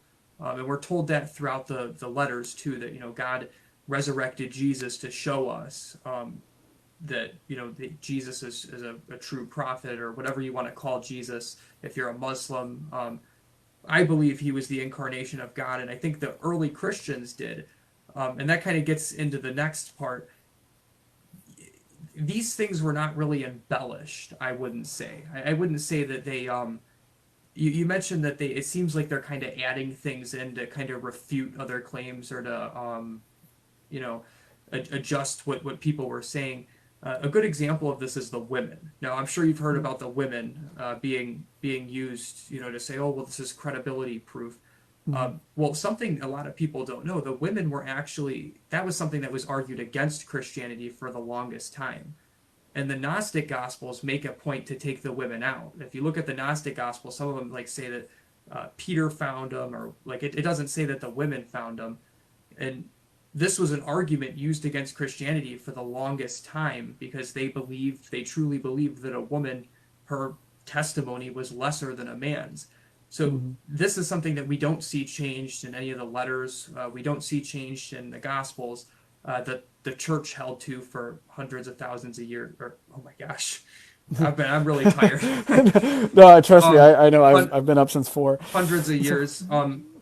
So I wouldn't really say that they're embellishing things, and especially when you compare the claims made in the Gnostic Gospels to the claims made, even I would say Matthew is probably the one with the most miracles, the most kind of. I think that's the one that talks about the night of the living dead thing, as you called it. Yeah, Uh, and I wasn't to be and insulting. I just, oh no, I understand. I yeah. understand. Um, so I think that when you compare these documents, you can see that the Gospels, they're not really embellishing things as much as you would expect. And these beliefs about them being God, like a lot of people will go after John 1, like in the beginning was the Word and the Word was with God. And they'll say, well, this was just added in later. You can look at these creeds, and it's very clear that they believe something about Jesus that Jews would not believe about their Messiah. Some of the creeds say like every tongue will confess that Jesus Christ is Lord. The one in Philippians, it says that he did not consider it a sin to, it was not a sin for him to consider himself equal to God. Mm-hmm. So when you see these creeds, I think these creeds were pretty early, and I think a lot of skeptics even say that they're pretty early. And when you look at the fact that Paul was so upset, he wore the coats of Steve. Stephen got stoned, and it says that Paul wore the coats of the people that stoned him, and it says that when he would arrest Christians, he would go and vote against them in the trials. Like the gospel Luke makes it a point to point that out in Acts. So I think that when you look at why Paul was so upset in this very early time period, it just makes sense that these people were going around reciting these creeds that they heard, and Paul says, "Well, this is what they told me," and then recites one of the creeds. Mm-hmm. I think it makes sense that the creeds had been around for a very, very close time, like maybe even within a year or so after the death and resurrection of Jesus Christ, because if you think about how the Christianity movement started off by illiterate people, and this is usually a counterpoint against it, it would make sense that these easy to remember creeds that don't necessarily include all of these arguments for the empty tomb, this, and this, Yeah. that just simply he died, resurrected, and that he's a deity. The Mm-hmm. three key points. Yeah, and I could definitely see how that would be like beneficial for people, like you said, who were illiterate and would likely need things to be very short and concise so that they could believe it and like preach it and all that. I got to do something real quick here. Okay, but like you were saying, like we're getting to the. I had to plug my phone in. My phone's starting to die here. Okay, yeah, I'm gonna turn this down just a little bit. Okay. Well, Like I'm sending the at sound 10% right now, so we can go for a couple more minutes, and then maybe we can do this another time too. Okay, yeah. So yeah, and I feel like I probably hogged most of the conversation, but I have a tendency of being very long-winded. So There, that should be better. perfect. There you go. I'm not hearing the ticking anymore. But what was I saying? Oh yeah. As far as About the creeds. yeah, as far as the creeds, like I'm willing to accept that the creeds might be early, but like I said, like if we were to not have the Gospels that I think both agree came much later, and all we had was Paul's letters, we would have a very different idea of what Christians believed about Jesus, or I shouldn't say very different, but we wouldn't have, like you said, any of this stuff about there being an empty tomb or whatever. We wouldn't even necessarily have an idea that the way in which they saw Jesus was any sort of physical interaction. We like if you were to just read Paul's words, you would come away thinking, oh, Paul had this personal spiritual revelation that he saw Jesus. All of these other people had these like revelations of Christ being resurrected. Like that's kind of what you would get from just reading his words alone. And then you later on have these stories about the empty tomb and stuff like that. So like, and there is several reasons why that could have come about. So some people say, well, you know, you have a perfect example of Paul in someone who was claiming to be an apostle, just a random guy who had no connection to anyone else. So it would make sense that someone writing later would try and be like, oh, actually, like, kind of need to be connected to these people. You know, you at least need to have been, you know, in a, I guess you could refer to it as apostolic succession, but you kind of need to be connected to these guys to have a legitimate claim to apostleship. So, you know, that could have been part of it, but also just in general, like I said, conveying the story, getting, you know, in possibly embellishing things that aren't 100% factually true, but are still getting this story across that Jesus was resurrected. So even if we, like I said, even if we grant those as being very early, that's not to say that everything that we read later on coming from the gospel writers is 100% factually true. And so, and I like I said, with Craig, and Craig doesn't speak for all Christians, granted, but if you grant that there are major claims and elements to the Gospels that might not be 100% factually accurate, you know, where do we draw that line between this is what we know for sure happened and this is just something that they're adding in order to lead us to where they want us to go as far as a conclusion about who Jesus was and what happened to him? Yeah. So two things. One, I think we might have just come to an answer to your question about if this is what if this is what you need to believe to be saved, why would God use this? And I think we have everything you need to be saved. I would argue you could probably put it as early as 36 AD, which might be pretty generous on my part, but even we could say 40 AD. But I would say it's been around since early Christianity, the deity of Jesus Christ, the death, and then the resurrection. The fact that he died and resurrected, that's what you have to believe to be saved, is that, Jesus, and, some Christians will add in that you have to believe he was God too. I think that could be debated in a pretty well-spirited debate, but that's still, that's even in some of the creeds. Now, in terms of what to believe and what not to believe, because some of it could be embellished, I think that's where we start to roll in with historical standards and what they would use the standards that they would use to determine any other ancient text. I understand that the Bible, it's the Bible, whatever, but we should still apply the same standards. That, like the principle of embarrassment, for example, there's a lot of embarrassing details in the Gospels. That even like as we read them today, we're thinking of more and more stuff. Jesus's family didn't trust him. The apostles had absolutely no idea what was going on the whole time. They're asking Jesus what we see today as just silly questions. Do you want us to call fire down on this city? To us, when we read that, it's like, okay, well, why would they ask Jesus that? What about Jesus makes you think that that's, but when they were there, it's very clear they didn't understand what was going on. The storm on the ship, they're all freaking out. My goodness, I'm so tired right now. Peter walking on the water and sinking. That's embarrassing. You lost faith in God. The denial. If I was, and I think Frank Turek kind of says this, and I don't want to kind of say what he says, but if I was trying to put this stuff together and add certain things in, I would also be taking things out that I didn't like. And I think it's safe to say somebody like Peter would have had a little bit of a say-so in this, because he's one of the main names of Christianity. Peter, Paul, and James are the three that are specifically claimed, and I think you could argue really well they had some kind of an experience, because Peter denied Jesus 3 times according to the gospel, which you could say that's added in, but that's still an embarrassing detail. And it's also, Jesus called Peter Satan at one point. I think a lot of these details they add up, and you start to realize, well, they're not changing things one way. Can you hear me? Yep. Oh, I Okay. hear me. They wouldn't change things in one way. No, I can hear you now. I can hear. I don't know. It's Okay. just like the sound turned off for a second. All right. Uh, so they wouldn't change things one way. So I would argue that they probably wouldn't change them the other way either. Because Well, if you're going to make changes, you're going to make changes to both, from to both ends. to kind of make yourself look better. But also, we have to remember that, like I said, we don't have very like conclusive evidence or any real evidence to know who wrote the Gospels. So it's hard to say that they would have cared about how Peter would have felt about being embarrassed about a story or whatever.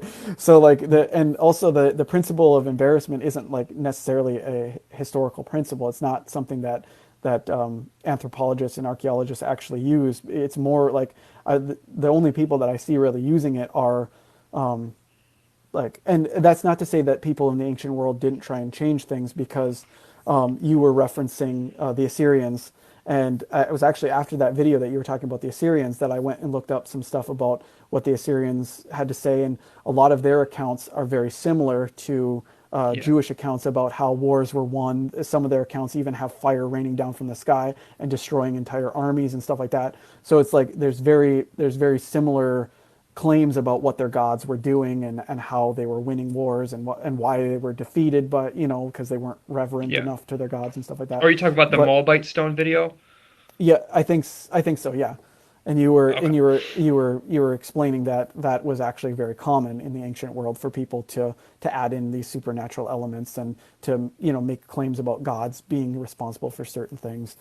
But getting back to what you're saying about the Gospels, and that being the proof that we need, or you're kind of saying that then we get into a weird space with like drawing that line that I was talking about between what would have possibly been added in order to puff up the story and what was actual historical facts and the truth of the situation.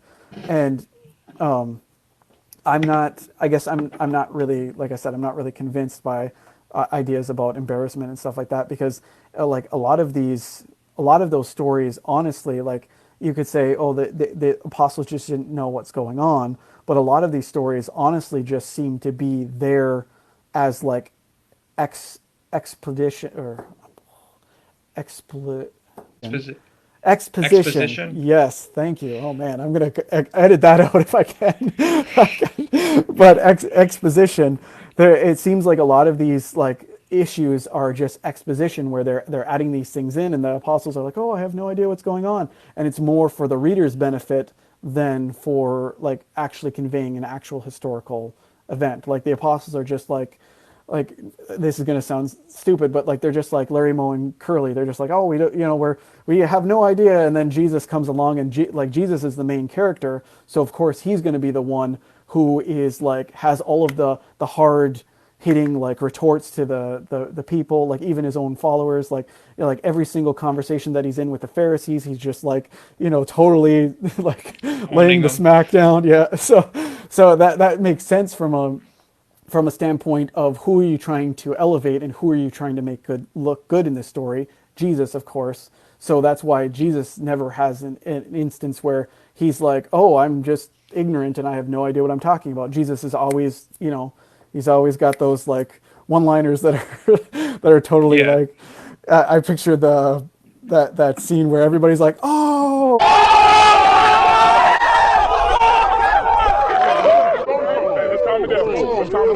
In the background. The great I am. Yeah.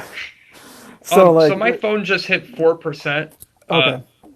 But you mentioned authorship. Okay. And I think we could have an entire conversation just about authorship of the Gospels. And we could even toss in Paul's letters in there and talk about the supposed forgeries. But in terms of this conversation, I'm probably going to have to get off of here in the next couple minutes because my phone's going to die. So if there's anything you wanted to add in closing or whatever. Yeah, I feel like I've just been rambling on and on, but I guess. Well, like this I was said, kind of like not really a planned out thing. We were just yeah, having it was. you know. Yeah, and I guess like both of us can kind of like after this kind of look at it and like look at each other's arguments. And like I said, if you send me a list of like articles or something that you want people to be able to look up if they're on my YouTube channel or whatever, so that they can see where you're coming from as far as like certain points that you were trying to make, then we can definitely do that. So, Yeah. but yeah, I guess overall, like I was saying, like for me as a non-believer, as someone who, like I said in my videos, I just honestly do not believe. And like I know some people try and claim, oh yeah, you truly believe, but you're just denying it or whatever. I, full disclosure, do not believe. So like that's the issue, is that when you're talking about what we would need to put faith, or what would be required of us in order to actually say, yes, I believe that this is 100% true, there's an issue there. And you might want to disconnect and plug your phone in, just because I don't want you to lose the video, because after you're done. Oh yeah, that's a good point. I don't. I'll just do it like this so you don't hear the bomb noises. Okay. So it just But yeah, I sounded think like it was a good chicken. talk. I think it was a really good talk, I have to say.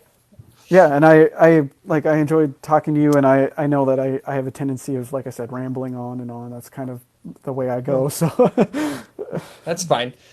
but yeah, but it was a good conversation. I've actually followed your channel for quite a while, and I like your videos. And most of the time I disagree with you, but at the very least I see like you very very seldomly do I see you coming from a place of like hatred or.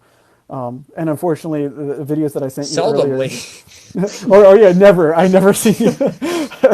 Me, on the other hand, when I was dealing with that guy who was saying some really nasty stuff Well, about no, people, I was kind of angry, and I let my I was really snarky about the way in which I presented the beliefs and stuff. But obviously, I was talking to somebody that I firmly disagree with. So, but Well, I do that too. Like if I'm dealing, like I made one video and I took it down because I kind of felt bad because I think I made the guy delete his account.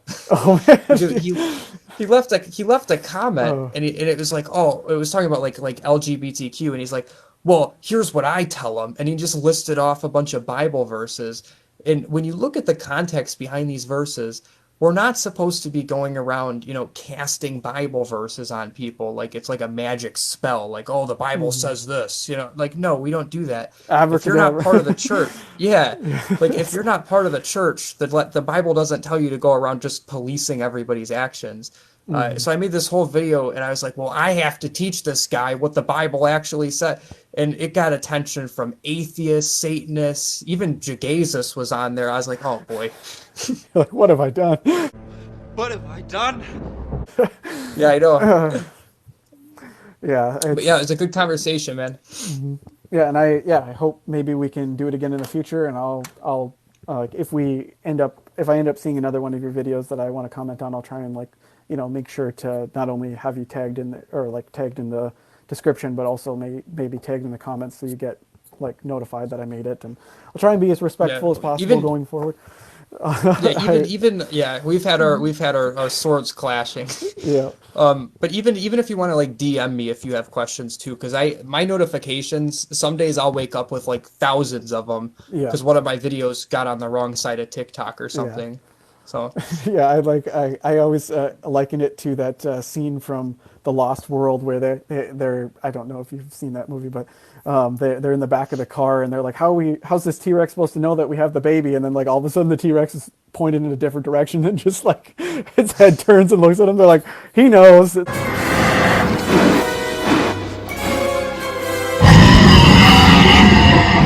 He knows. It's like that's basically when you get the attention of the wrong side of TikTok. It's just yeah, you're like, oh yeah. great. So, but yeah. But yeah, It was have a, a it was good a night, good man. conversation. Yeah, you too. And maybe I'll keep this going and take some questions from people in the chat. And if you're able to stay there and chat, I'll try and answer or keep the conversation going if you need your phone plugged in and everything. So Okay, well, I'm gonna probably get going because my phone, even it's plugged in, but it's still going down. So I don't know why. okay, well, have a good But one we then. can plan this out again. I'd love to have another one of these. Yeah, definitely. And maybe we can discuss a different topic, or or even pick up where we left off, or whatever you feel comfortable with. Yeah, So, for sure. all right. All right, I'll see you later, man. Have a good one. Yep. You too. now I kind of got to look back in my conversation here. I didn't even address this picture. It was a picture of the Loch Ness Monster, or Bigfoot riding on the back of the Loch Ness Monster, because we were talking about like standards of evidence and what, what's considered evidence and what isn't. But wasn't meant to be insulting. I was just kind of trying to be funny. Herod the Great was the son of Herod Agrippa, who had John the Baptist beheaded.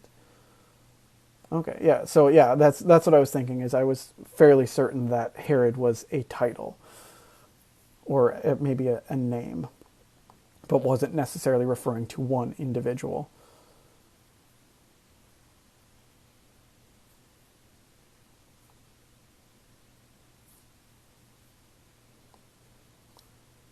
Well, if there was a God, the last time he showed himself was over 2,000 years ago.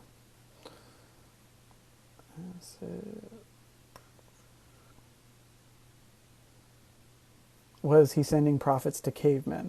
So when I was talking to him earlier, and this is what I've heard other apologists try and argue, is that Adam and Eve were a unique creation that God, or a unique two individuals that God gave his spirit to inhabit his likeness or something like that. And then that spread to all the rest of mankind or something of that nature. So that's how they get around believing in evolution and believing in an old earth, but still trying to maintain the Adam and Eve story, or trying to make it make sense. Large groups of people can agree on a lie or believe a lie, hence many religions today.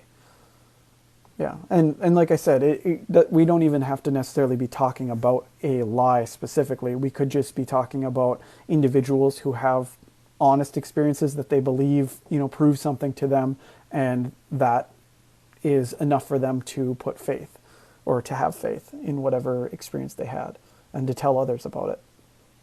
I mean, when I was younger, I had heard repeatedly, and I thought this was 100% true until I heard who it was from, but my mom had told me that there was somebody that she knew who was house sitting someone's house and was cleaning it, and she had left the house, and when she was leaving, she saw that there was lights on in the top room, and then she went inside and went up the stairs, and she opened the door to this room that had the lights on, and there were supposedly clothes dancing all by themselves in this room. Now, that was something that I believed for a very long time, embarrassingly, until I was in my late teens. Yeah, and then my mom was like, oh yeah, I heard this from this person, and I was like, that person is not a reliable source of information. but either way, a lot of times we can hear things and honestly believe that it's true, and we might even repeat it to others, and we could be completely factually wrong about it. I don't think that illiterate fishermen would have had the ability to fabricate a seamless story to last 1,000 years. Well, the thing of it is that the story doesn't come from the illiterate fishermen. It doesn't come from the apostles. We don't know who wrote the Gospels. Most of them are written in pretty advanced Greek. So we're probably dealing with much later Christians writing these stories. And I wouldn't say that they are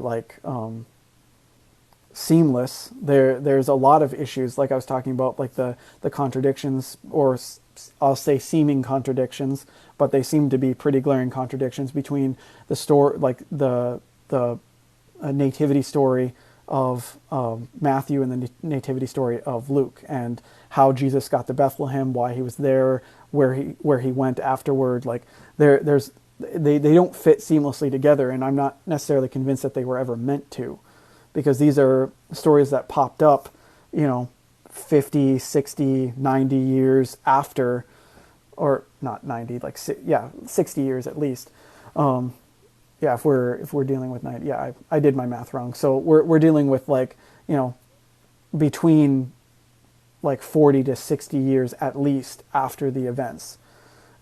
So we don't really know who wrote these things, and we're not really talking about illiterate fishermen writing these stories and creating these narratives. We're talking about much later Christians who are probably very well read and probably very familiar with some literary, like literary. See, I've been up since 4 o'clock, so I'm going to blame my constant inability to find words on that. But like just these literary tools, or these well known like story elements. Like everybody knows the hero's journey is one of the like most ancient kind of stories. And that's an element that we see in a lot of stories nowadays. So saying that somebody writes a really great story that includes that element, like I said, it's not convincing to me that this is proof that this stuff is true. And I'm rambling again. I should probably get off of here pretty soon, because I've been going for like 2 hours basically. If you need a picture of Batman with a lightsaber on a T-Rex, yeah, I guess I could do that. Wrong conclusions doesn't mean you are lying intentionally. Yes, exactly. Or it was William Shakespeare. Or wait, okay, so let me see.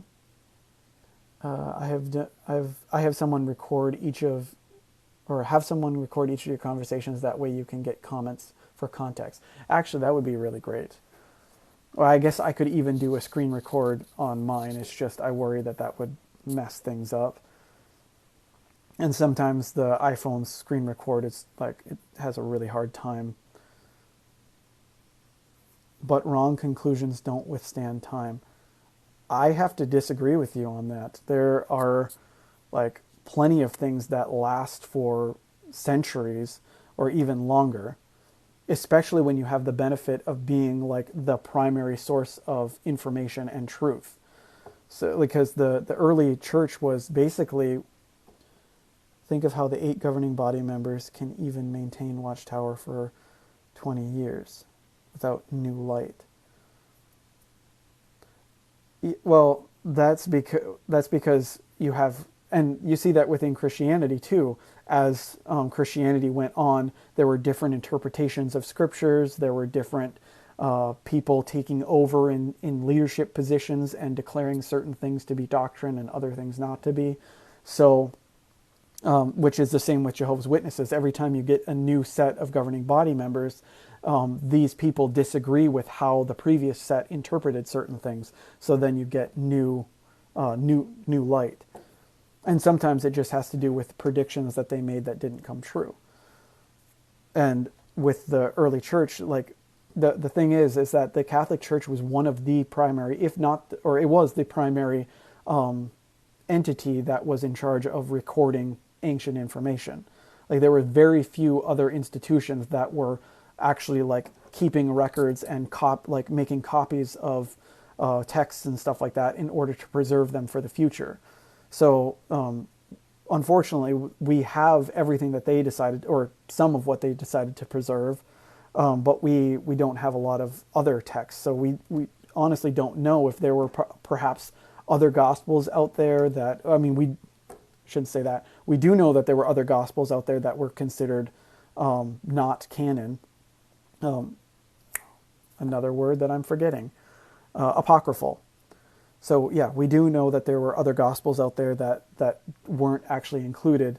And all of those gospels had different elements of the story too. They had different, Jesus fulfilling completely different prophecies from the Old Testament. Like there's lots of things in those that indicate to us that we can't necessarily put trust in the gospels that exist now. And I'm going to try and be really careful about, like, because this now is just me expressing my opinions with no pushback, because before I was kind of having a conversation, and I don't want to like feel like I'm not giving the person that I was talking to their due say in certain things that I'm saying.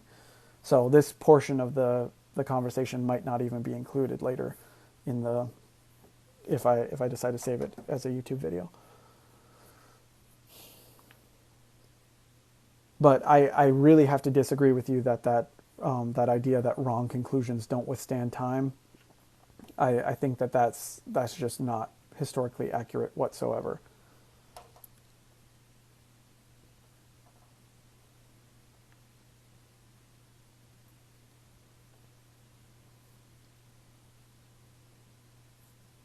you'd have to believe that there's some outside force preventing wrong conclusions from being perpetuated. And maybe you would believe that that's God, but unfortunately we have so many examples of things that were taught for hundreds or even thousands of years that are not true.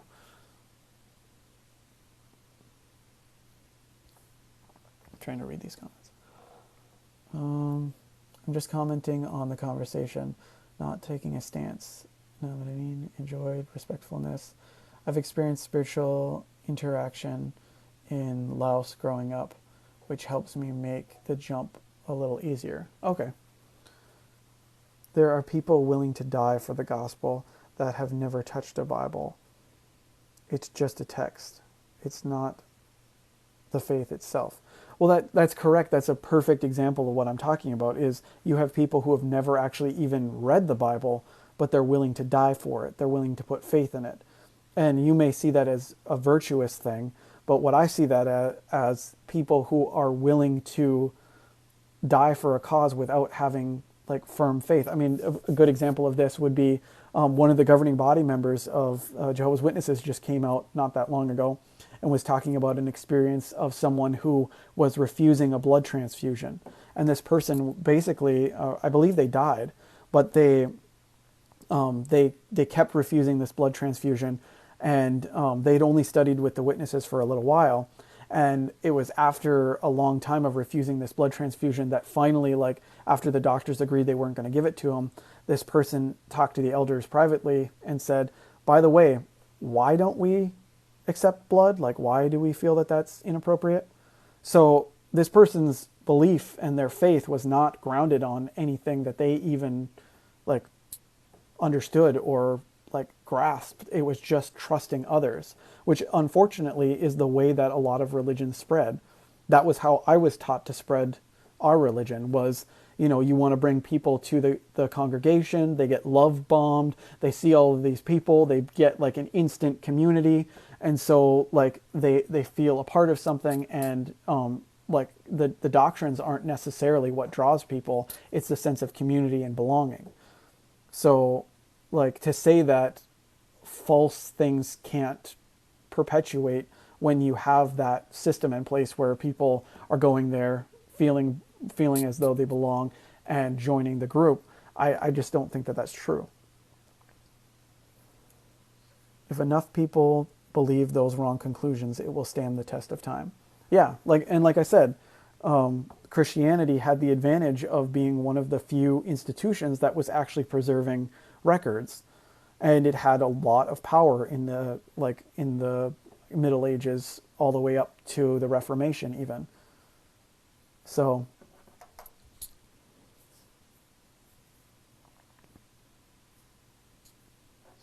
I shouldn't say Christianity, the Catholic Church specifically had a lot of power all the way up into the Reformation, and then that power kind of spread out and different groups popped up.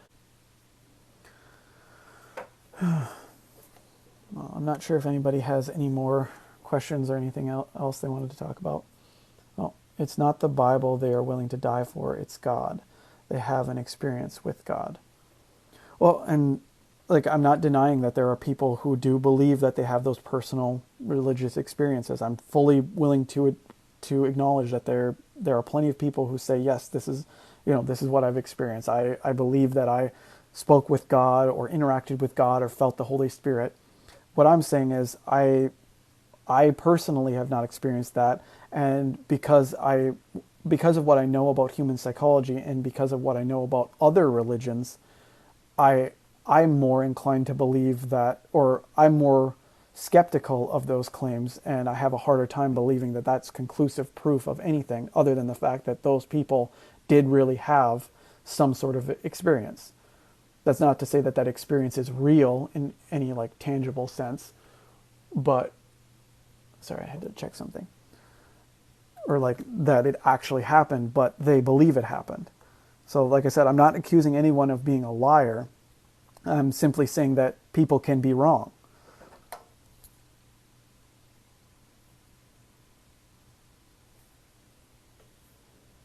And unfortunately, when it comes to spiritual experiences, the majority of, or every case that we've really had the chance to deeply examine has been explained for the most part.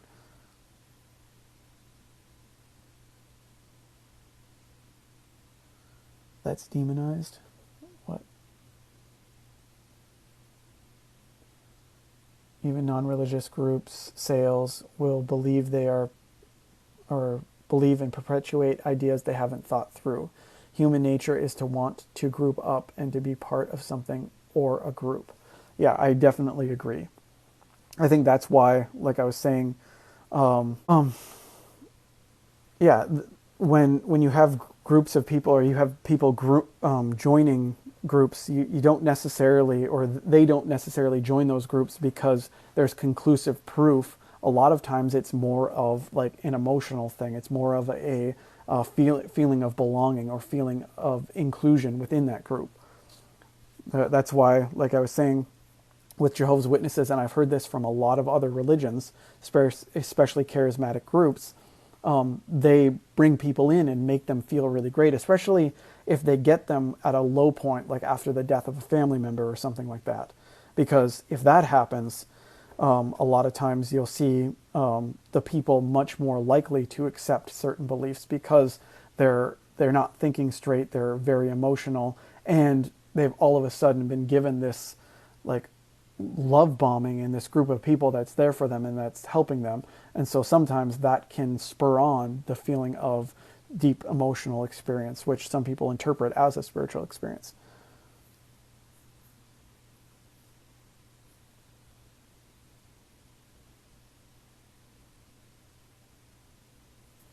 You said, I understand being skeptical and not believing because of the way you grew up, and you said that you never would have believed before you were born again. You said, not me, I didn't believe, no crazy Christian. I didn't go to church for a year. I was alone in my car. I wanted nothing to do with any group setting, had no trust. See, and again, we're like, I'm apprehensive to challenge you or to make you feel bad, because my goal is not to ruin people's faith. For example, one of my friends, he's my friend, and yet I can't remember his name. Daniel Wiebe. He has a YouTube channel. I think it's Eyewitness Awake. But he has some really great videos, and one of his videos had a really big impact on me, and that was that he was describing an experience that he had where he was at a bar and a guy was telling him about his personal experience, and evidently this guy, his father had unalived his mother. I'm trying to use my words carefully on here. Had unalived his mother and then took his own life as well, right in front of him when he was a very small child. Now, that haunted him his entire life, and later on in life, he had some sort of spiritual experience in which he believed that his father had come back from the dead and communicated with him. Both his parents actually had come back, had communicated with them, and then convinced them that it was true. And his first reaction was to try and debunk this person's experience and to explain to him how faulty our reasoning is, how, those experiences aren't reliable, how this, it's stress-induced or grief-induced or however, whatever you want to say. But he stopped and thought about it, and he was like, wait a minute, this person just told me something extremely deep and emotional. This person just told me that he witnessed something horrific as a child, and then he had an experience that allowed him to get over that terrible experience. And so for me as a skeptic and as somebody who doesn't believe, when I hear somebody's stories, and especially when I hear that it's helped them personally and they're not hurting other people, they're just out there believing, like, my goal is not to be like, ha, you're an idiot and I don't believe what you believe and you're so dumb for believing this. I don't want to take that away from people, not because I think it's true, but because that's just not my goal here. So, and that's why I'm telling that story, because I don't think that it's really helpful to just go around, bashing everyone who says that they're a believer. So when I'm explaining myself on here, I'm not trying to tell you that what you believe is wrong or that you're in any way dumb for believing it. I just don't agree. And that's kind of getting back, I guess, bringing that conversation that I had previously back into this. That's where I have an issue, because if someone is to say, yes, there are going to be punishments and consequences for not believing, then we have an issue. Then we have to say, okay, well then what would be required of, or what is reasonable, what's reasonable evidence to provide someone that would justify like torturing them for all eternity or killing them for all eternity or something if they reject that evidence.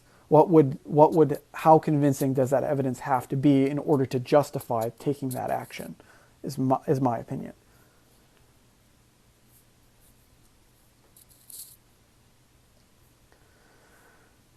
Let's see. He said, yes, totally wanting to belong is one reason, not always the case for each individual. In fact, the more you learn, the harder it can be to go along with the group blindly believing.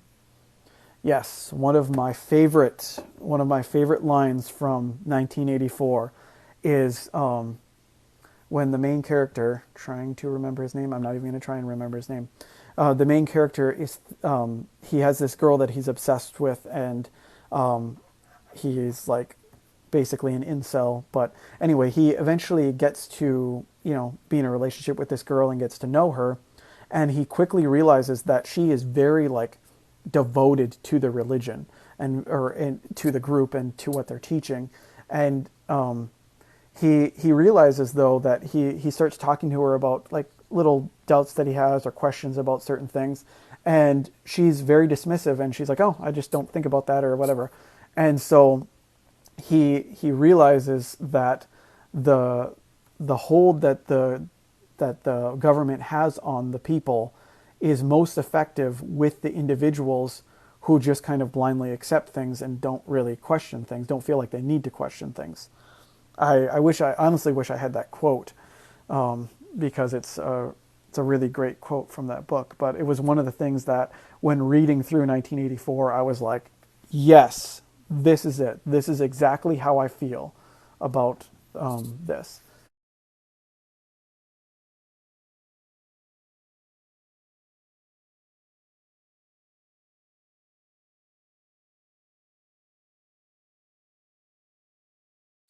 Okay, let's see. My experience was nothing like that.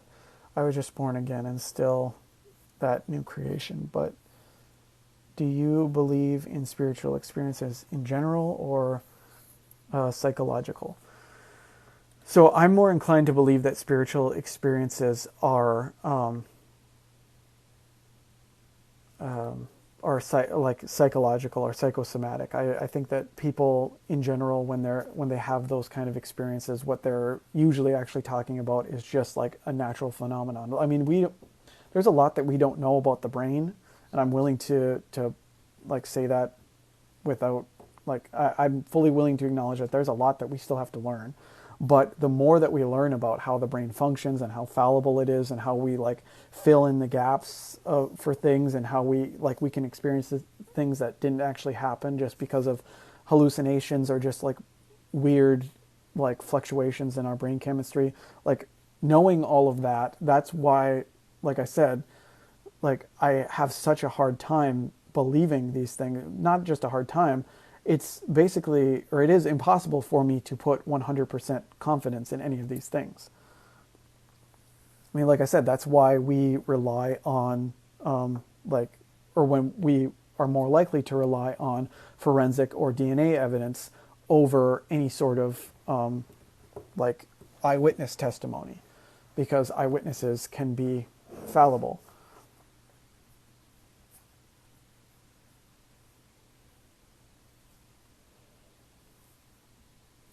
Can't prove me wrong. I don't actually say anything concrete. Yeah, is that like I'm a perpetual fence sitter? Everybody's like, yeah, you're going to get some splinters if you don't get off that fence. No, I'm just trying to be intellectually honest about what we can know and what we can't know, and what we can say for sure and what we can't. I mean, he say, no, not you, just saying about religious leaders sometimes. Okay, sorry. I thought that was a reference to me. I was trying to take it in stride. I'm fully aware that I, like, when I talk about things, I don't always make, you know, very, very, like, sure, like, positive statements. And that's because I try to avoid doing that as much as possible. Yeah, I don't think I'm going to be able to raise down to 20% here too. So I'm probably going to have to get going pretty soon here, but oh, you said, I understand where you're at in disbelief. Yeah. So yeah, as long as we can kind of like come to that like, because my conversation with, I guess his name is Joe as well. My conversation with him started based on him kind of saying, well, you have unreasonable standards of evidence. And me, I was like, well, I don't feel like my standards of evidence are unreasonable. I don't feel like I'm like asking for too much. And I'm like, I also think that, like I said before, you have to factor in what are the consequences for not believing. Because if we're going to say, like, you know, there's no consequences for non-believing, you know, everybody's like, doesn't matter what you believe while you're alive, as long as you're a good person and as long as you embody, you know, good elements in your life, then, you know, then someone believes that God will just judge you by your heart, and, you know, that will be how they, like, the law is written on your heart, I guess. And if that's what you believe, then there's really, like, I don't really take issue with that. I don't, like, I understand that that's a much more reasonable belief in my view than saying, oh, by the way, if you, like, you're unreasonable for wanting more evidence, but by the way, if you don't put faith in the evidence that you do have, something bad is going to happen to you. I feel like that's a pretty nasty place to be as far as a belief goes.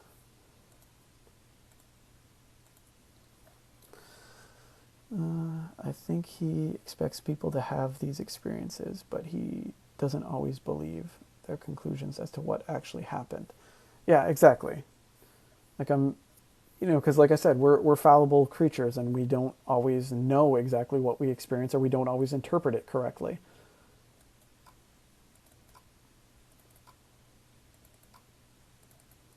I mean, one thing about the Mormons, that's one very interesting thing about their religion, and I feel like that seems to kind of go along with a lot of what Paul was saying. I was mentioning earlier about Paul like talking about those who, you know, have faith without needing like evidence, or blessed are those who believe and who are not shown, or whatever.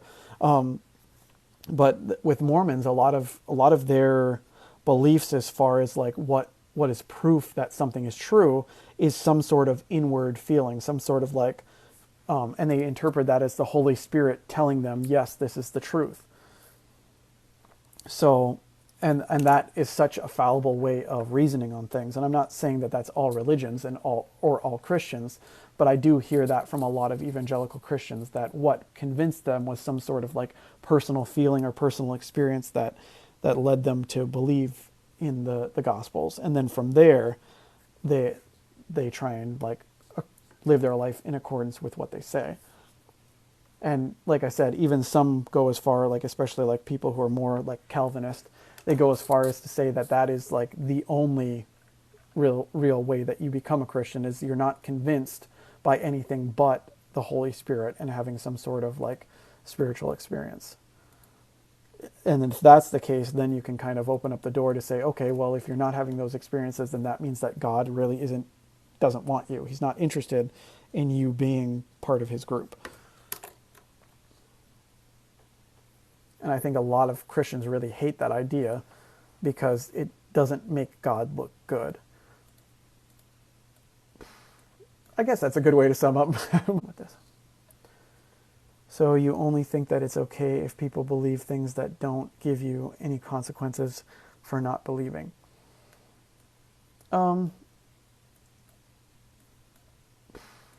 I guess that's a good way to sum up my position. What I was saying is that if you do believe that there are consequences, I believe that there would have to be an equal increase in the standards of evidence or the evidence provided to gain that belief. If you believe that there are consequences for not having faith in something, then what is given to people to convince them has to be on equal plane to the consequences. If you say you have to believe all of these hearsay things and not super reliable historical or documents and accounts, and you just have to believe this, and if you don't, this is the consequences, that seems a little off. I guess I'm letting my personal moral standard jump in the way there a little bit, but I don't know how else to think about it. Actually finished. Okay. I believe in predestination, but not in the Calvinist way. Some are chosen, others have to choose. Oh, okay. I guess it's not too bad, but I guess that's an interesting way to look at it. I'm gonna have to take these headphones out and plug my phone in here pretty quick. What is it at? Probably. Oh. I guess it's not too bad, but yeah, I guess ultimately either way, I think if you're going to say, like I said, I've said this like a billion times, but if you're going to say that someone's going to be punished for not believing, then you have to justify that, or in my mind, you have to justify that. I guess some people would say, well, God doesn't have to justify anything. He can do whatever he wants. And if he wants to kill you just for no reason, he can do that because he's God. So I guess ultimately we don't looking for justification is kind of based on a subjective moral view of how things should be and how things would be just or fair. But you'd think that if a punishment is going to be eternal and possibly painful, if you're talking about hellfire, then you would expect, and that's a consequence of not believing, you'd expect the evidence to confirm belief to be irrefutable and to the point where there's absolutely no way that you can have any doubts in it whatsoever. So that's why I kind of feel like the argument from personal spiritual experiences is more convincing, because it's unfalsifiable, or I shouldn't say more convincing, but it at least makes more sense. If you're trying to say that the Gospels themselves are there to convince you, I don't feel like that really makes sense as far as being just a justified basis for faith. So the best I can say is that it seems like if you were to grant the Christian worldview, that God does seem to be choosing some people to give spiritual experiences to, and others he doesn't. And there's even scriptures in the Bible about vessels created for a dishonorable use, and not criticizing God for doing so. So I think that there is some indication and implication that that's the way things work. Which to me I think is just the Christians trying to justify why people didn't agree with them.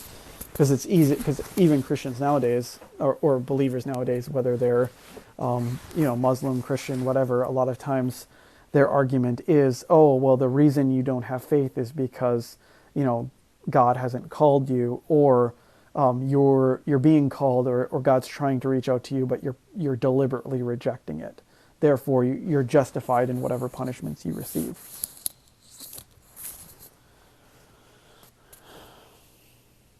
I don't think the Bible is to convince people. I think creation itself does that.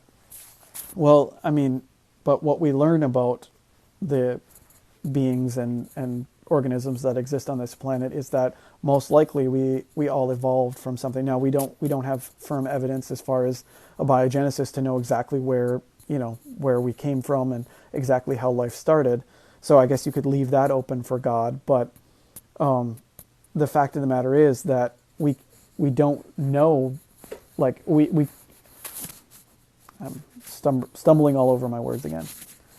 The fact of the matter is that we don't have like when we look at the natural world, that isn't proof that there's a God. We see a lot of things that we know evolved over time. So a lot of the things that believers often attribute to God, we find out through observation, especially looking in the fossil record. A lot of these things literally came through successive mutations. I think whale evolution is a perfect example of that. I mean, you have in the Genesis account, this is a perfect example of why there's issues with the Bible. In the Genesis account, we see the whole as things are being created, one of the things that is supposedly created are the swimming creatures and the whales. But the problem with that is that whales, we have a pretty like solid evolutionary history from land animals to aquatic animals in whale evolution. So that begs the question, did whoever was writing Genesis just not know that? Was the vision that they were receiving just not specific enough for them to be able to understand that? Like, get going. I've been at this for a long time, and I do enjoy everybody's comments, and I definitely appreciate everybody coming and watching, and hopefully this actually saves and I'm able to post it. Yeah, I will. High on the Holy Ghost. I will tag you in the video that I made about proofs for evolution so that you can kind of see what I'm talking about. You might not agree with me, but I think that the evidence is like very compelling, that we have a very like straight line between the land animals that slowly evolved into more aquatic creatures, and like even to the point where we see nose holes on the heads slowly move up to from being like in the front of the nose to the middle of the nose to the back of the head. Because basic evolution says that we all came from fish. Yes, so, or all came from aquatic creatures. But that's not to say that you can't have creatures that were like evolved to be on land, and then later on, because of like evolutionary pressures, evolved again to be in the water. And I say again, but we're talking about completely different species that are separated by millions of years of time. So, but anyway, I need to get going, but I thank everybody for watching, and hopefully